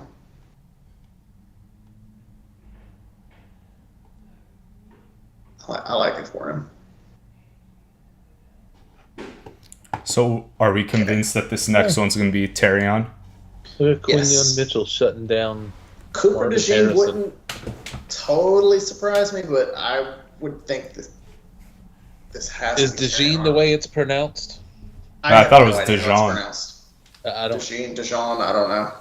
I don't always register the pronunciations in. Yeah, like I thought it was Looking at a million different players. I thought it was Fashanu. It's Fashanu. So, but I don't know with Cooper. So let's see, 8, 20. I'm at 36. It's pretty good. Jacksonville. I know I got KC's wrong. I know I got Tampa Bay's wrong. All the others I could get. Let's see. Who's left? Who are some should be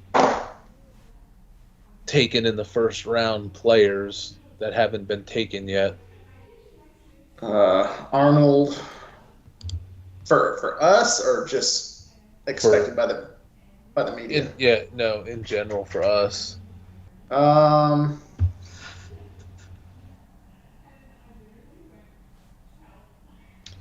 The highest rated player I have on the board, I have Arnold, number 8. Peyton Wilson, number 9. But he didn't go in the first round. No, not with the injury concerns. Then a bunch of the wide receivers. Darius Robinson. Yeah, I like Darius Robinson. Jordan Morgan. Newton. I'm avoiding talking about the wide receivers. I love Jerzon Newton. Jerzon would be the tops for me here. I think Jacksonville's going to take the other corner. Yeah. Which one? Alabama. Oh, yeah. Terrion. Yeah. I hope they take Kool-Aid McKinstry, but Please don't do that to me. Please don't do that to me. no, I need that to happen. Ross, do you have him Don't. going to? No, I left- take it down. I left Kool-Aid out of the first round. Ooh. Between I can't believe people had Kool-Aid in the first round. I That's didn't what I'm even saying. think that was a thing. he's a man cover only guy. He's not that fast. He's coming off of a Jones fracture. Well, I would take him. He's for a got great character man cover concerns. guy if He's he not can a good cover. workout. Like Yeah, he's got all kinds of problems. he's got tons of red flags. Kool-Aid would be a disaster pick here. I wouldn't put it past that GM. Knowing Trent Baalke, Jacksonville is very poorly run. Baalke is The Baalke's a cons mess. are morons. It could be Brian Baalke's Thomas. a joke. It absolutely could be Brian Thomas. There's a picture of the cons, two moron. Well, the older con is probably okay, but his son, he put a lot over to his son, who's an absolute idiot, who's mugging it up for the camera. Please don't take Brian Thomas or Terry Arnold. I'm jealous of Shad's mustache. If Doug Peterson didn't It's quite fall there, impressive. That's a that hard team would be mustache. so bad. But I don't think they're going to. Somebody's asking if it's Brian Thomas. I don't think they're going to take a wide receiver here, except for they just took a wide receiver.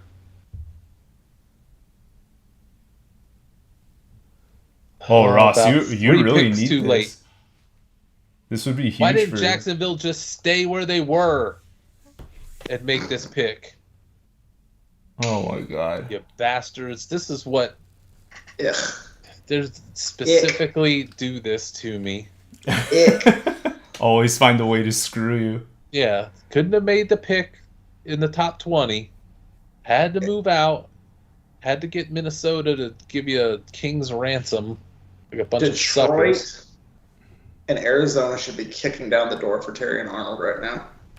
Oh man, if Detroit gets Arnold Detroit and Oh Arizona. my god, that would be amazing. or San I'm Francisco, betting Arizona gets him at this point. the power But in the Detroit- NFC lies in the balance if Detroit or San Francisco can get to him. Buffalo might take him. it's I mean, he not San can't fall that Francisco far back. style. I don't think Buffalo is looking for Dallas needs a corner. Dallas could. Bland and they almost Bland's have a to take slot. one. Diggs is overrated. I'm not saying it's And- not the right move, but I don't know that Dallas would do it. They might. Who's Dallas going to take? Who knows? Offensive line? Probably a tackle. Barton probably. I would think it would be a guard actually, a guard or a center. Do they have Has to someone be- to? Go ahead. Archie. Whoever Jerry They've got a Jones couple of late round likes. picks. I'm guessing either Barton or Jackson Powers. You guys But I think put- Guyton's in play? He is. A lot of people had Guyton. I put Kingsley, Sua Matea. This is a bad landing spot for Brian Thomas. I'm going to get killed for saying that Marvin Harrison wasn't in my top 5 because people are going to interpret that as a fantasy thing. All my alternatives are getting killed. Nabers and Thomas are landed in horrific places, especially Nabers. Yeah. Now I'm down to McConkey's going to have to try to save the day somehow.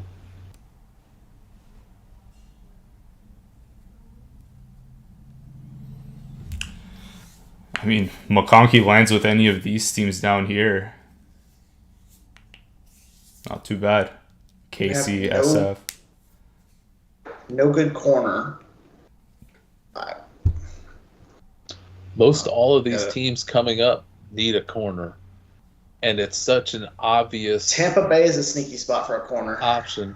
Unless there's something up with Arnold that we don't know that the NFL does about So- medical or something. So here's what I know on Arnold. I know that there were some people down on him a little bit because he's not the fastest corner. And I know that there was some people saying cover. that there's some confidence issues with him. That he's, I don't know how else to put it. It's just they talked about it as confidence, that he needs to believe in himself more. When I watched the tape of all the corners, he was the one that obviously jumped out as knowing what he was doing the most in man-to-man number one. That's what I thought too.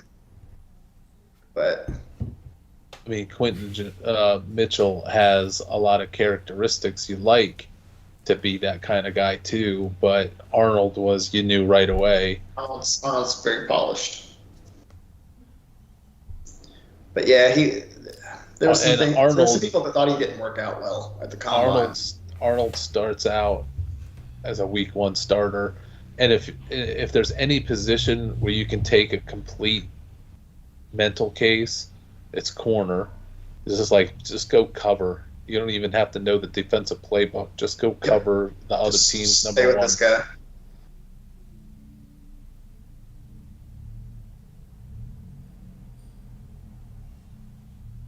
Yeah, I'm going to guess one of the centers for Dallas.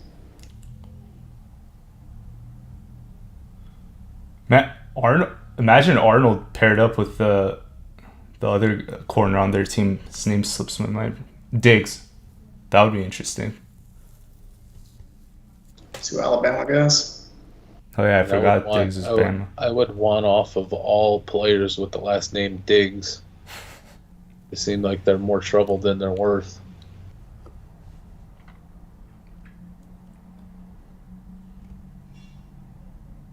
State of Texas has 2 of them now. Yeah.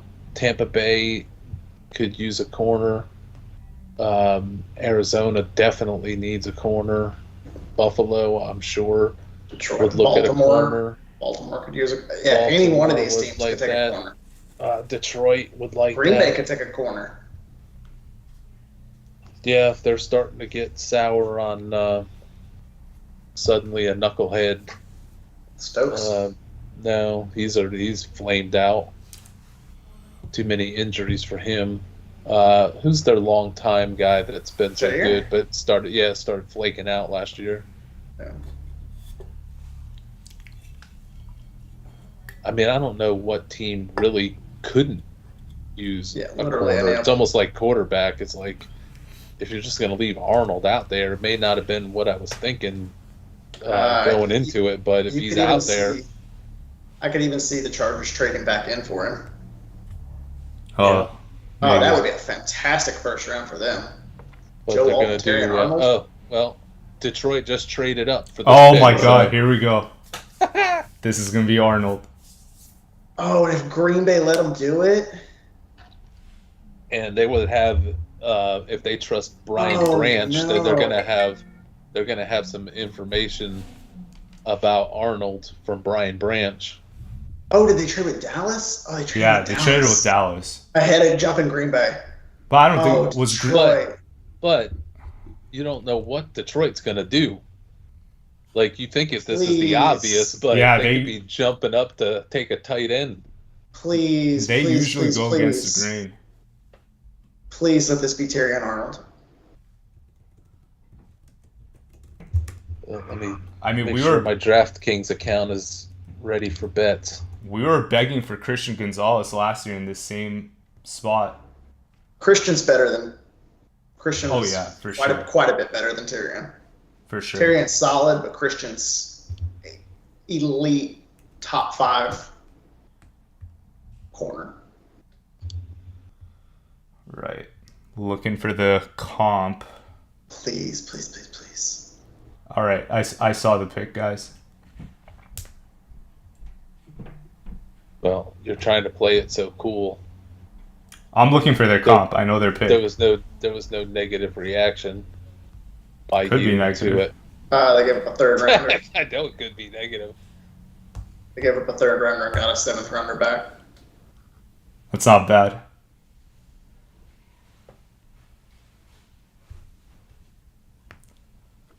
Oh, well, now we have to have, assume, a Motown concert before Detroit's pick.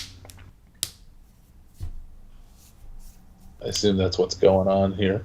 Now, will that be because they're happy or pissed, RC? They're going to be happy. They could go up and announce that they're taking... it would be ridiculous for them to take.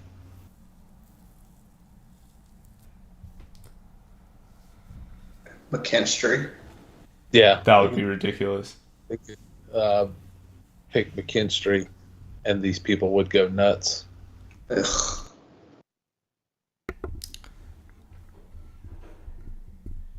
I've got my bet ready to hit the button on. RC, if it's Arnold, you're going to fire? I'm going to add some more to my Lions things that I've already started taking positions in. Tell you what it is that I'm betting once I see who this pick is. Terrion Arnold's looking a little confident in the green room.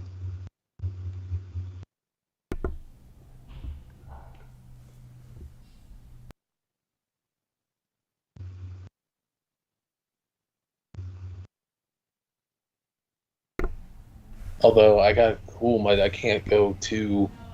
I want to go Lions crazy, but if something happens to Goff,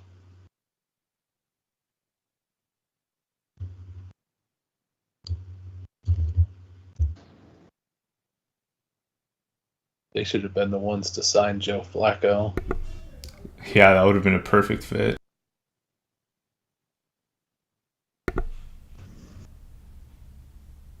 Although there's so many quarterbacks out there now, if something happens mid-season, terminal, there's going to be teams giving up on quarterbacks even faster than they did this year.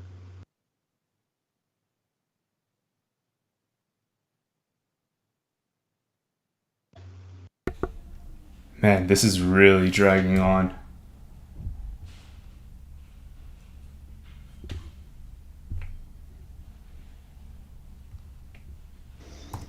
Yeah, I'm sure I'm quite a bit behind you guys, too. Come on, Lions. There we go. Goodell to the podium, but he has an entourage with him. Yeah, he's surrounded by a bunch of flag football players. RC, where do you think number 9 goes? Males. What's that? Where do you think number 9 goes? I'm not going to say what my first thought was. He goes with his choice of any of those 4 other girls that are there. How tall is Goodell? He's pretty stout. Terrion Arnold. Because that kid towers over him.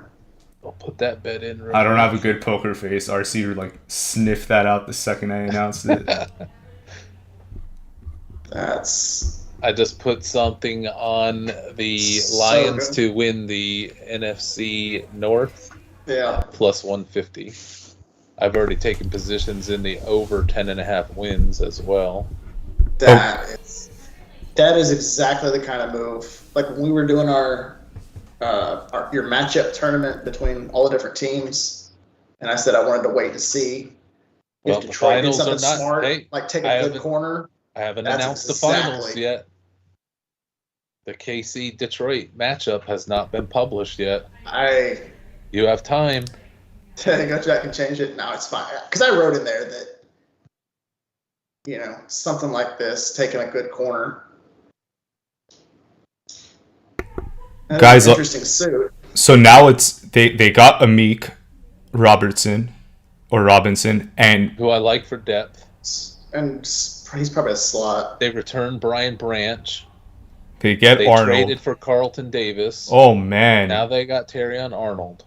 Man, that is a new, revamped secondary right there. That plugs up a lot of the problems. That's as good of a pick as they could have made. If they had this secondary last year, I think they win the Super Bowl. Very well might have. And credit to them, as this was unfolding, that they didn't wait. They jumped up and did what they needed to do while everybody else sat and stared at it. Do you think Green Fantastic. Bay was in the market for Arnold? Yes. Well, whether they were or they weren't, if Detroit even sensed that it might be possible, how important was it to not only get Arnold, but then to make sure Green Bay doesn't get Arnold? Yep. I mean, there's so many great things that happened from this. And I'll say this: they're showing McConkey and Arnold. Arnold's one of the only is really the only corner I ever saw keep up with McConkey. Okay, that tiger picture in the back is a little strange. That is so good for them. Green Bay put their pick in.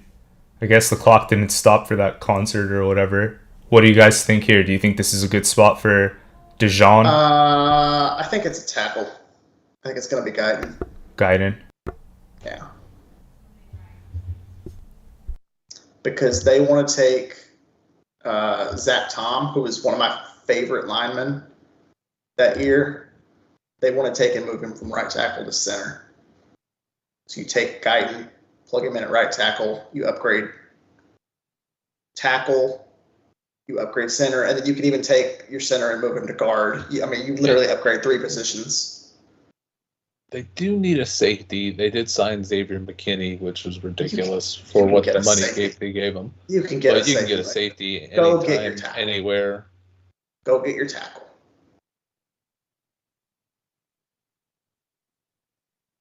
But I'm hoping for my Detroit bets that Green Bay shoots themselves in the foot and takes a safety here.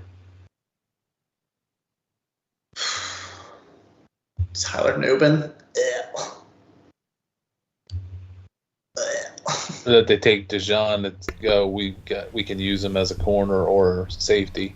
A lot of people had Jerzon to Green Bay. Oh, he's still on the board, huh? Yeah. I forgot about him. They got Clark and Wyatt. And Carl Brooks. They got Carl Brooks. That is I don't see defensive tackle. I don't see it either, but you know how they love loading up on their It'd be great if they took somebody that wasn't going to have any impact for them.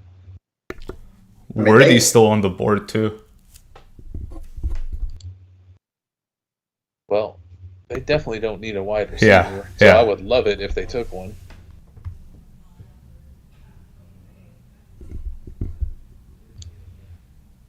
I think those are the only guys in my top 20 that haven't been drafted yet. I'm just doing another sweep if I missed anything. Well, I can guarantee we're going to see everybody next year is going to be mocking an Alabama player to Detroit. Because now we've got Brian Branch, Jahmyr Gibbs, Terrion Arnold. So it's the Detroit Tide and the Philadelphia Bulldogs, I guess. Yep. And the Green Bay Bulldogs. Oh, yeah, that's right. I've taken a bunch of them too. Quay Walker, Wyatt. I feel like there was another one. Can't think of who though.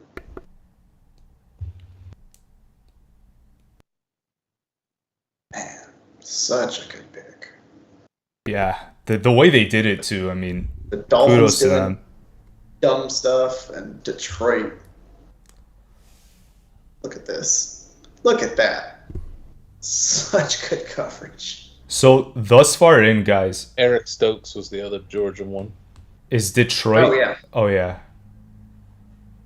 Is Detroit the one of the big winners in the first round? Yes. Yeah, for sure.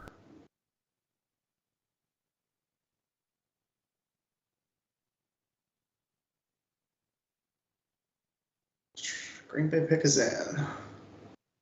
Tyler Guyton, come on.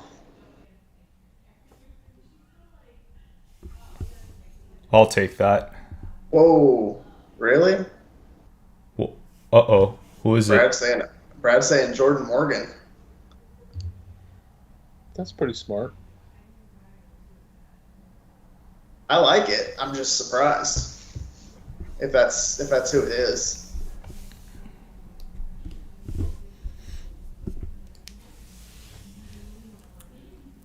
Wow, they just flashed LaFleur's record in Green Bay as head coach.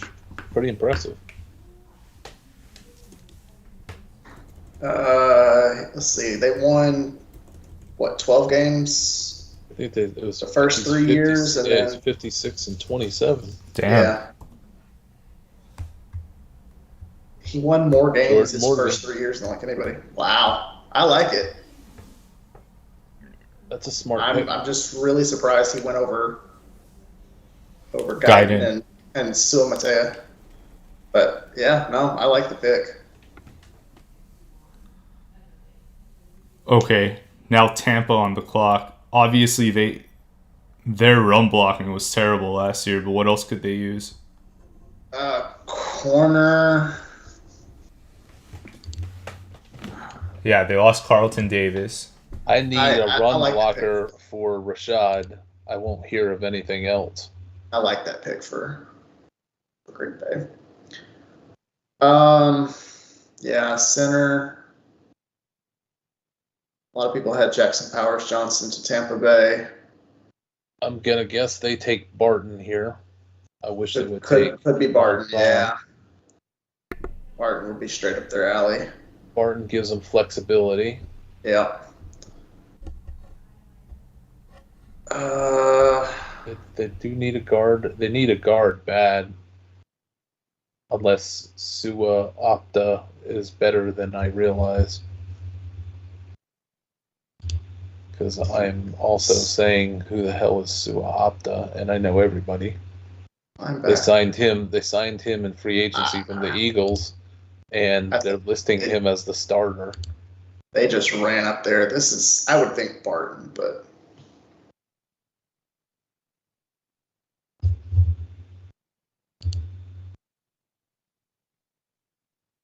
could be a receiver, maybe. If they could trade Chris Godwin. Well, you're probably planning on losing Godwin next year. I mean, Evans is only on a 2-year deal, too. Yeah. So they're in a win-now mindset, right? You would think. Good luck with that. They need the best run blocking guard interior offensive lineman they can find. Barton's not bad.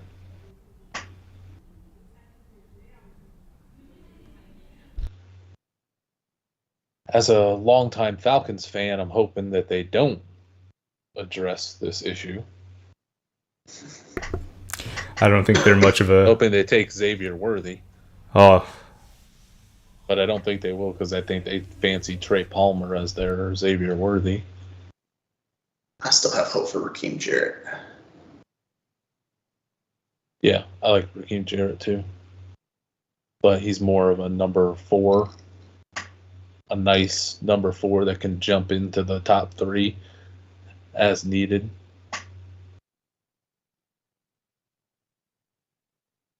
But we'll see if who's making this pick. If is it Bruce Arians after 10 cocktails, or who's making this pick?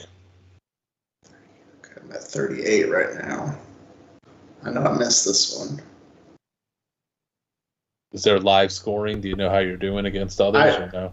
I don't have the page pulled up. There is live scoring, I think. I'm probably not at the tippity top, but I should be in the top 15 or 20, I would think. Yeah, there is live scoring. Score. Xavier hadn't heard Xavier out there.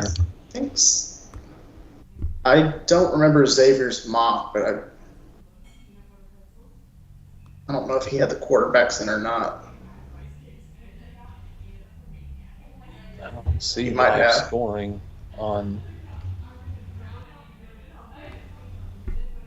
If Xavier has a good run in this, he can get up into the top 5, maybe, on mock drafts. His thing is he's just crazy good at the top 100. His mocks are really good too, but He's particularly good at the top 100.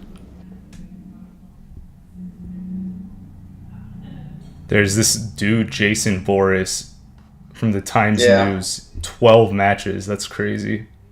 Now, would you... Jason Boris is one of the legends. What would you guys do? What would you guys do if you were the owner and manager of the Huddle Report and there were two guys that had the same exact scores, therefore they have the same exact 5-year average to be the top ranked mock drafter? And the two guys, one is Xavier, who has the same identical score as a guy by the name of Robbie Esch, who is from the Huddle Report. Yeah.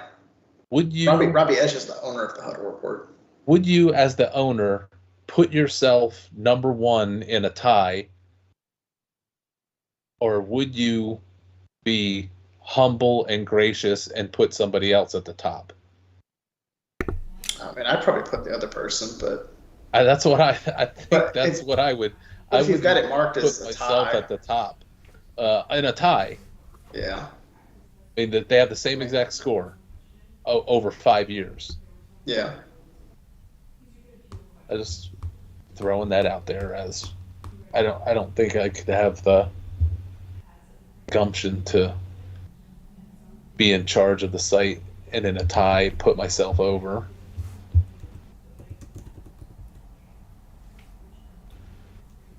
Yeah, so Boris has 12 matches. He probably had to have the quarterbacks. So that means he's probably got 24 of 25. So he's probably at 48 right now. He's killing it then. He's got 49. Is it 49? Wow. So you're seeing live scoring? Yeah, I see it. Okay, so he's got every single first round pick so far. And then 12. That's an incredible score. I was thrown by that giant button that says live scoring. But yeah, Jason Boris is routinely right at the top. Xavier's at 38 in the middle. You're down at 36. Really? I should be at 38. I'm doing my math right. They got Xavier at 38 and Ross at 36. Graham Barton is a Tampa Bay Buccaneer. That is a good counting wrong. 20, 23. I should be at 37 with that pick. Okay, yeah, so 36. Okay. Not bad. A pretty good score in most years, 42, 43. So we can get there if I get one or two more right. I will take it. It's one of the things I say when I do my mocks. It's like, I know that there's guys like Jason Boris, Xavier that are like, they go down and they've got a lot of the chalk picks for a reason because it's the most likely. I get bored doing that. So I try to change it up. I try to come up with some crazy picks that I think, have a chance of happening, even if it's not necessarily the most likely. I just like to have fun with it. So I get a decent score out of it. If I can get to 40, taking some of the risks I do, I count that as a success. No, this is a Ricky Bobby situation.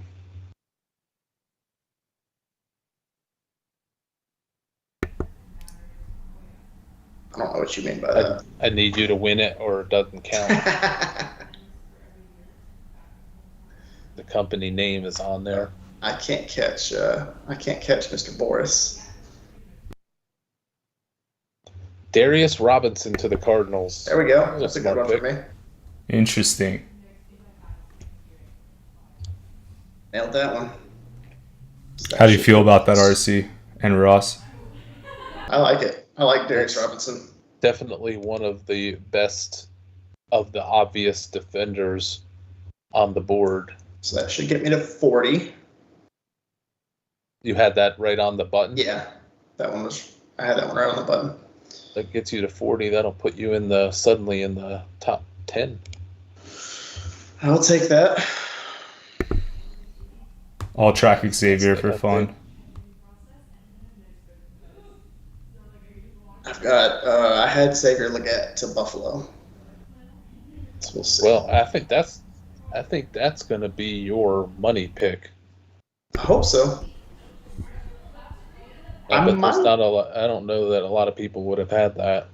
I have a really good shot at the next 4, honestly. Xavier Legette to Buffalo, Kingsley Suamate to Dallas, although they may just take Guyton, which I think a lot of people had, including Xavier.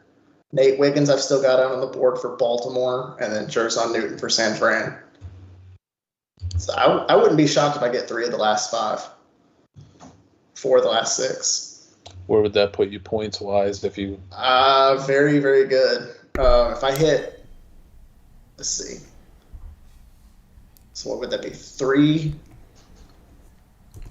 So that'd be what? 9, 10, 11, 12. No, that's not right. 9. That would get me up close to 50.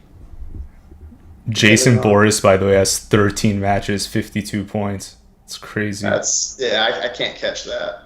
I think even if I got every single pick left that I could.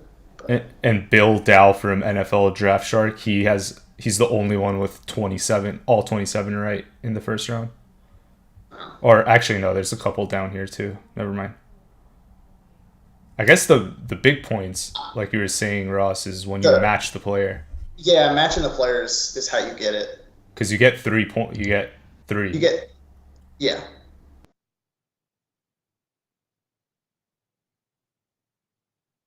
Anybody that had the Jordan Morgan was going to be a tiebreaker point for whoever wins it. Not very many people had Morgan.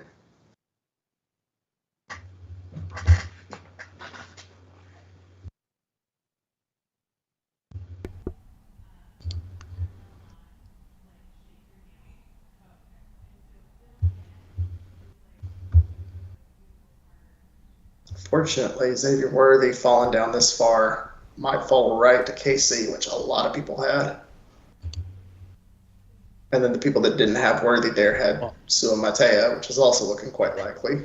My Huddle live thing is only through pick 22, so mine's way I should throw that in the chat so people can follow along too.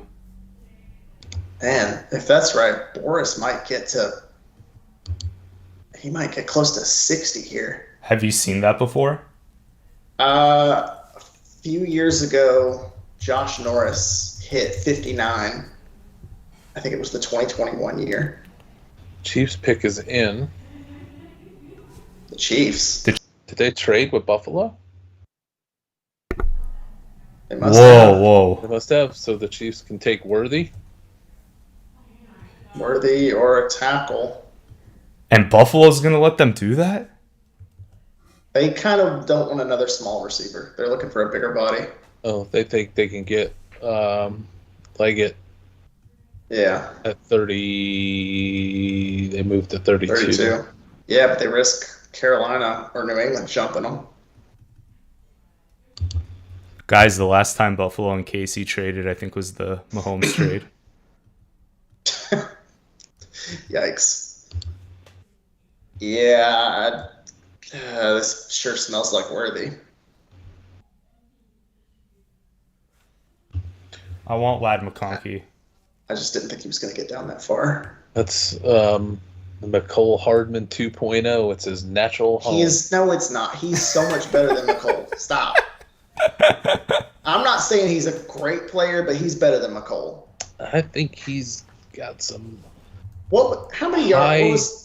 What was the highest number of yards McCole had in college? High bust potential. 500 yards. Well, he's never going to be a high volume, 100 catch guy. That's not what he does. But just having him on the field opens things up for other people. Yeah. He's got good hands. Could get Dante Miller and just have him run straight. Xavier Worthy has one of the lowest drop rates in this class. And that's with the trash that is Quinn Ewers throwing in the ball. I would be shocked if that's real. I'm not saying that stat is not out there. I'm saying in reality, that can't be. I saw somewhere. I want to say it was have problems catching the ball because Quinn Ewers can't throw it deep. Well, it's not about Quinn Ewers. Go back and watch. I mean, Quinn if you Ewers got the ball, garbage. if the ball's thrown to you, you either catch it or you don't. If you're streaking down the field 5 yards ahead of the cornerback and the ball's so overthrown that you have to stop and wait on it, that's not Xavier Worthy's fault. Patrick Mahomes lays that out there, and it's an easy touchdown. Can you guys guess who mocked Boris to Kansas City? Probably Worthy. Yeah, that would have been at pick 32. What it counts it as doesn't matter. Pick 28. It still counts. It still counts. You just match the player to the team. It doesn't matter where. Oh, okay. Yeah, the two chalk picks that everybody had was either Sua Matea or Xavier Worthy. Ross, is there bonus points if you get the trade up right? No. That would be kind of cool. I think they used to do that. Like, they gave another point for if you got it at the right spot, but I think they took that away. Yeah, because it's so sporadic. Yeah. I mean, the Chiefs did need somebody to fill that Marquez Valdez-Scantling 4-3 runner running downfield and never getting any targets role. You mean the Tyreek role? Tyreek actually got and They've caught already, passes. Why? They've already got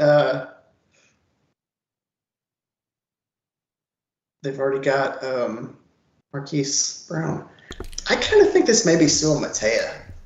Guys, if you want the details on the trade, Buffalo traded 28, 133, 248, and Chiefs gave them 95 and 221. So I guess they just moved up in the... I mean, I guess. 5th and 6th, 3rd and 4th. Yeah, they're moving up a few slots. I guess they got a couple guys they like. They're probably Buffalo's, what they're looking at it, is they're going, okay, well, we can get either Xavier Legette or Keanu Coleman. We don't care which. So we'll just trade back and take whoever's left. Nuck V is asking who are the guys' top off-ball linebackers left.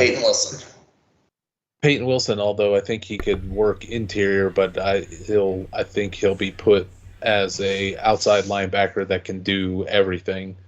I also like Cedric Gray. Who? Cedric Gray. Cedric Gray, who I think he'll be more interior.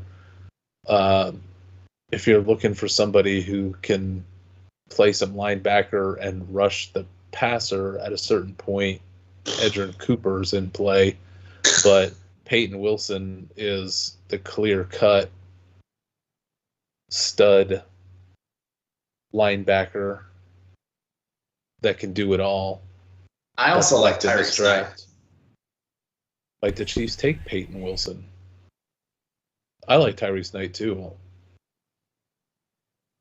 I think James Williams would make a good linebacker conversion. He won't go this high.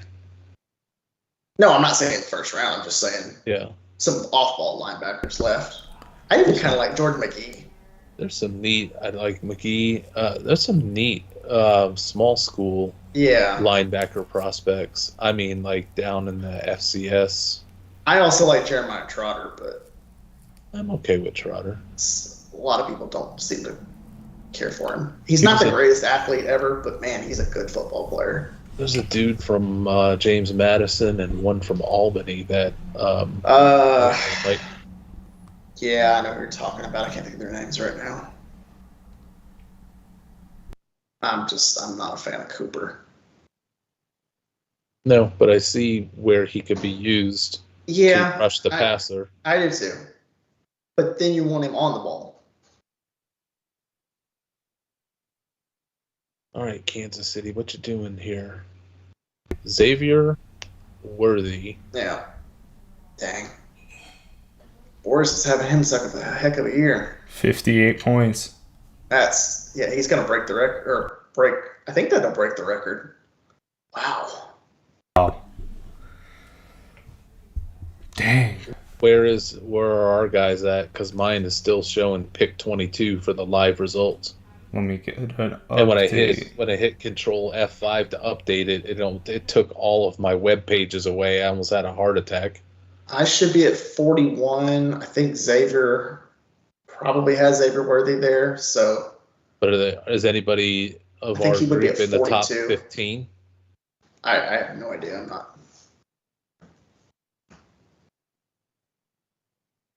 I would think 41, 42 would be top 15 or 20, but that's a pretty good score. There's a lot of people crowded at like 46 through 47. Is there? Yeah. Wow. That surprises me. With as many weird picks as there have been.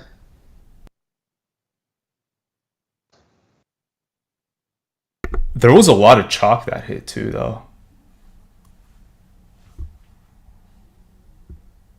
It doesn't seem like there was that much. I guess people that had the two of the quarterbacks. So I guess people had a lot of Bo Nix and to Denver and McCarthy to the Vikings. Oh my God, ESPN's going crazy with this Cousins camp being frustrated story. That's nuts.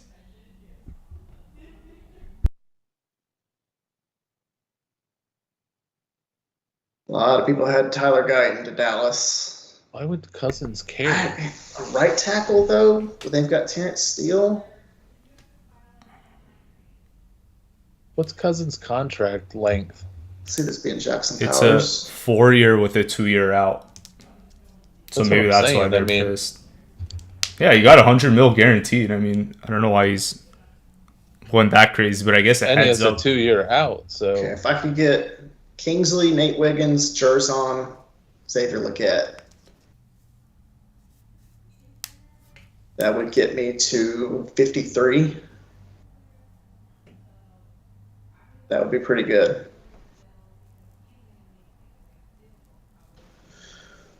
Although that money is spread out. Oh, man. If Guyton gets to Baltimore, though, they may just take Guyton and pass on Wiggins. Man, Wiggins and Newton still on the board. Wiggins is going to be out there for a while. Neither one of those surprises me. I had Wiggins to Baltimore and I had Jerzon to San Fran. These two spots. So I don't think Wiggins will go in this first round. I mean, obviously, we've only got a couple picks left. I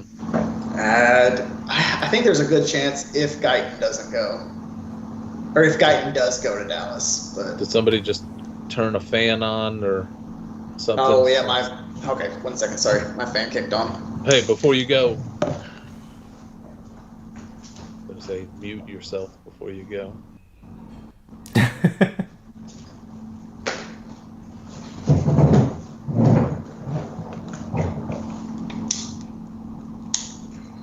Hey, Ross, if you go to deal with that again, mute your mic and everything when you're going to go.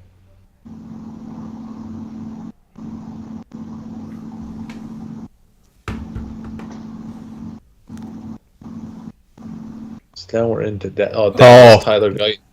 Yep. All right, 3 more guys.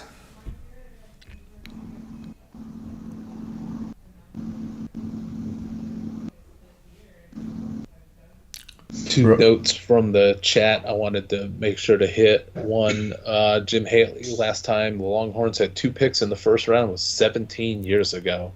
Man. Wow. And then Jim Haley with a cute comment that I caught, but we were going through something past that. Jim Haley, when Jacksonville was getting ready to make their pick, just announced that the Jags had their pick embezzled from them. That embezzlement thing that happened to the Jaguars is so indicative of the way that they're run. RC, quickly, Xavier Worthy, what do you think about his FF impact next year? Well, or do you want to save it? He's going to be. I'll just to note, I will be doing after round 2, so after tomorrow, all Saturday, I'm going to be working to get the first wave of Dynasty Rookie Draft, probably top 50, ready to go, so that when Saturday is unfolding, I can keep changing things around, and by the time the draft ends on Saturday, I can get by early evening East Coast, I can get a semblance of the Dynasty Rookie Draft rankings and some strategies and all of that out, because there's a surprising amount of people who are picking on doing their Dynasty Rookie Draft on Sunday. The worthy thing to Kansas City means he's probably going to shoot up to he's probably going to shoot into the top 6, 7, 8 maybe of the Dynasty Rookie Draft, and I'm not a buyer at all, so I like the player, but for fantasy, he's not going to be that kind of guy. He's not going to be a high volume PPR type receiver. So, but I think initially he'll be assumed to be. People are going to be he will excited for sure about the 40 time plus the Chiefs. It's going to make them go nuts. So to me, this draft is getting players I was not into are getting pushed up the universe's draft board, and the players that I really liked so far are landed in terrible places and are fading off. This is definitely a rookie draft I want to trade my first round picks out of and get to the back half of the first round or anywhere in the first half of the second round to get in on the running backs that are going to come and change things up. And when the McConkeys and Roman Wilsons and all of that, Malachi Corley, where they land, I don't think they're not going to race up past an Xavier Worthy. And if Leggett goes to Buffalo, then he's going to be in the top 10 where he's not right now.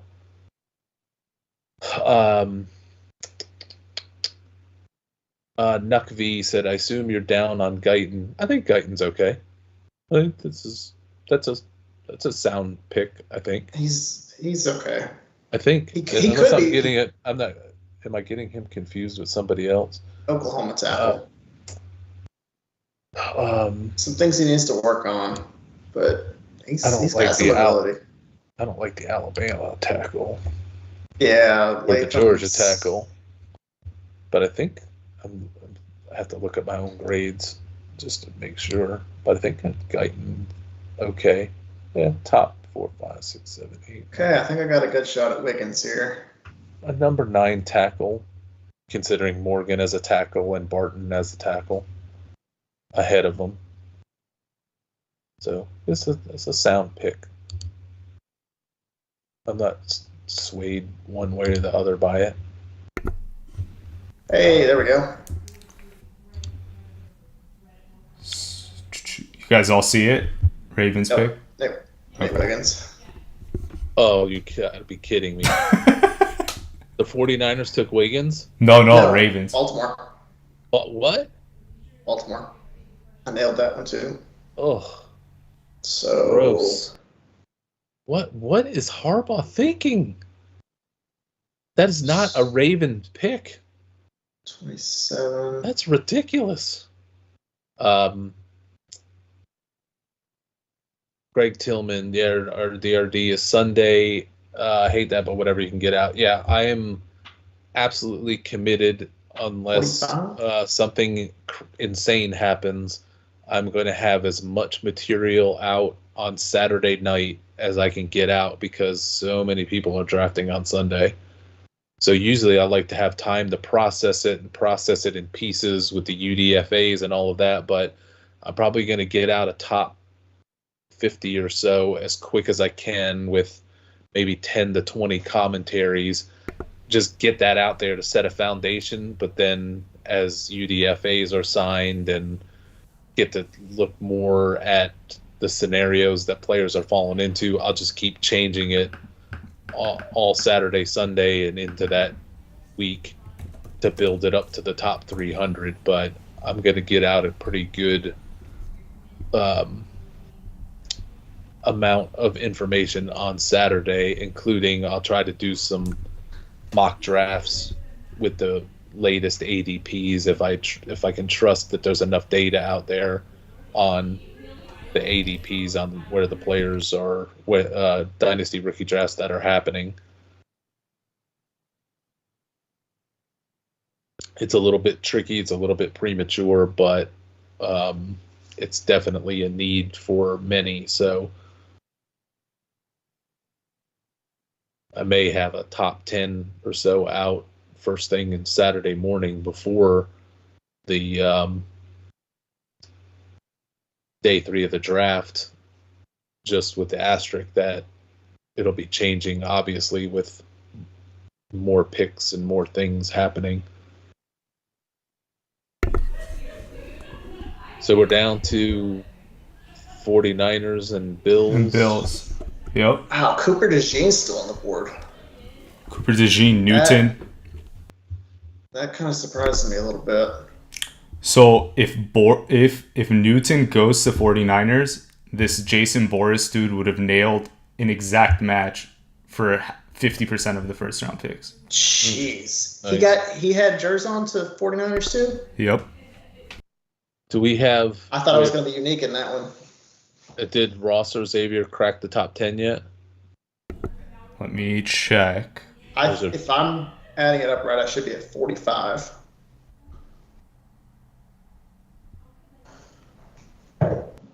If you just would have trusted that Marvin Harrison was going to go number 4. Yep. And if you wouldn't have been so anti-Michael Penix. McCarthy, I could have gotten. Knicks, I could have gotten if I listened to those. Thomas Jr. to the Jags. I just didn't think they were going to pass on the corners like that. Ross, you're at 46. 46? Okay, I'll take that. Where does that put them? Anywhere near the top 10? Not top 10, no. Top Really? 10, Wow. you're gonna need 49. Okay, 2 more picks. I could get it. I could get to 52 if I hit the next 2. So this This looks is like a Newton Leggett yeah. 1-2 punch. Yep, didn't like it. Well, this draft's going to be over by midnight. I'm surprised. I'm worried Keon Coleman could go in front of Leggett though. I think they would go with the faster guy. No, I think your logic of who the star quarterbacks are working out with and saying that they like is going to hold a lot of. Well, and that was another one. I had seen reports. I probably should have gotten it where they said that Caleb Williams was throwing with Roma Dunze. It's like, just listen to that every single time a top quarterback says or is working out with X player. Yeah. But yeah, Josh Allen specifically saying Xavier Leggett. We'll see.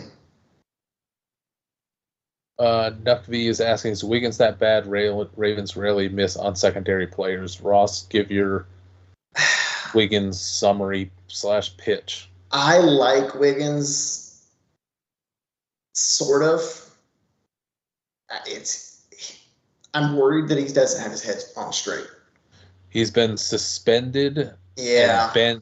Suspended and benched multiple times at Clemson. Yeah. All the raw ability in the world, but he's kind of a knucklehead. He's got raw speed. I don't think he's that good of a coverage. He's good if somebody's going to try to run deep. Like, he's going to be great covering into Xavier Worthy with the ball not going to him. They can just run down the field together. But if you're going to ask him to try to cover McConkey or Devontae Adams, he'll get eaten alive. Plus, he's a giant knucklehead. And proof of that is all of his suspension and academic issues and everything at Clemson. He dropped a bunch of weight to run fast, to be a sprinter speed. He's not going to be a big tackler. He's a very limited corner for a guy that's going to go in the first round. Then with character issues, Ricky Pearsall, Ross.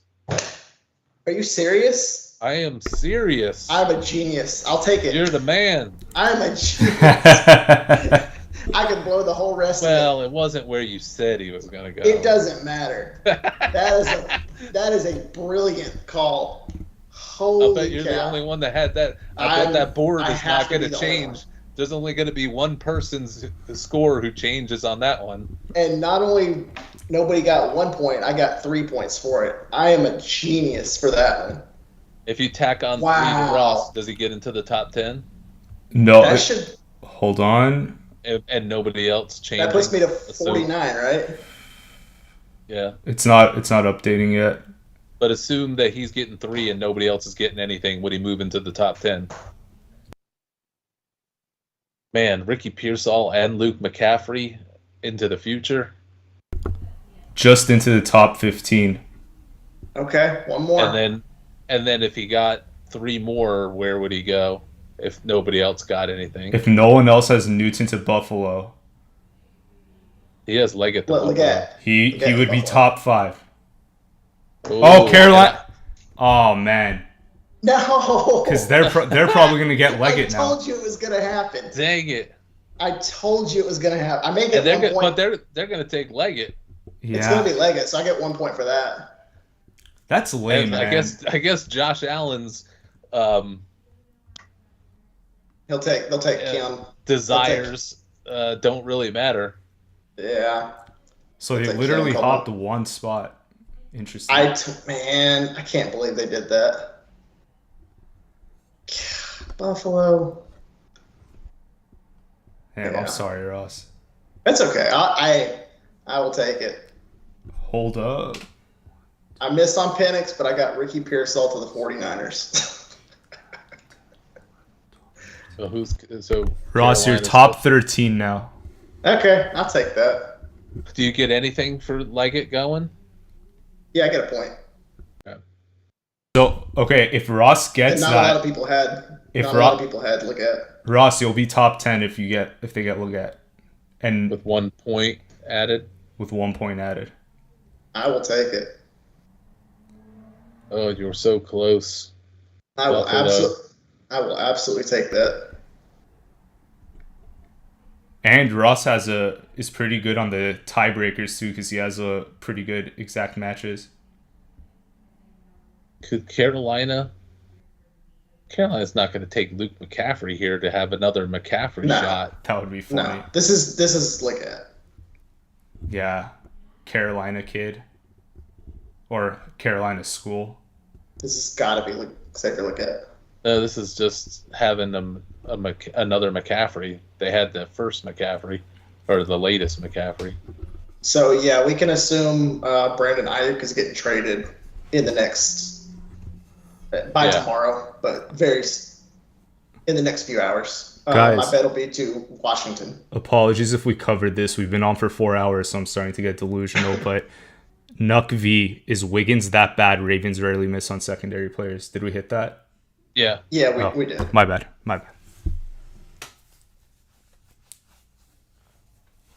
I am shocked that the Ravens took him.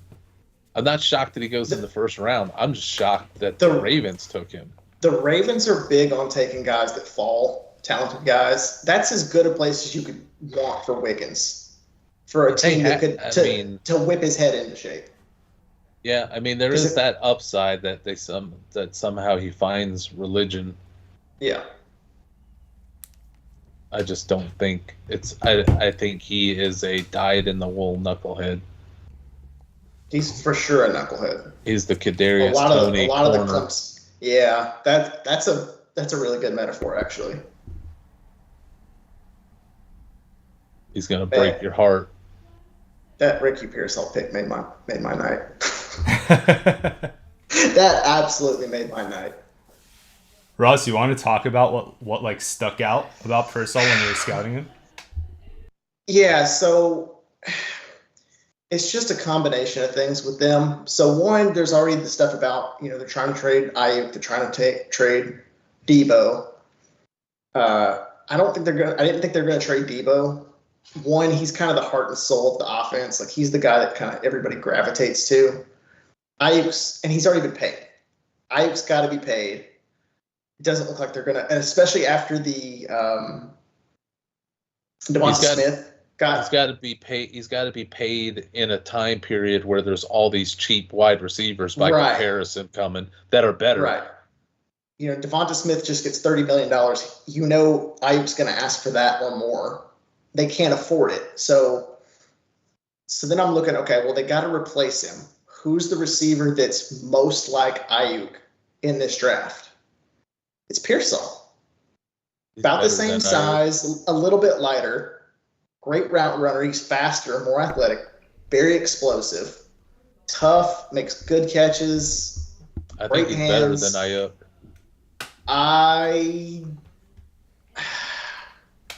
He might be. Xavier Leggett wraps us up. I will take it. I wish it had been to Buffalo, but now let's see where Ross ends up.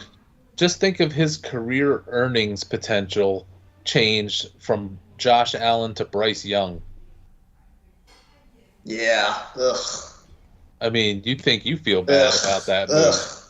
Leggett's got to be losing his mind. Yeah, that's Ross, for him, but you finished 9th. Hey, I will take that all day long. With as goofy as my first round mock looked, that is pretty darn good.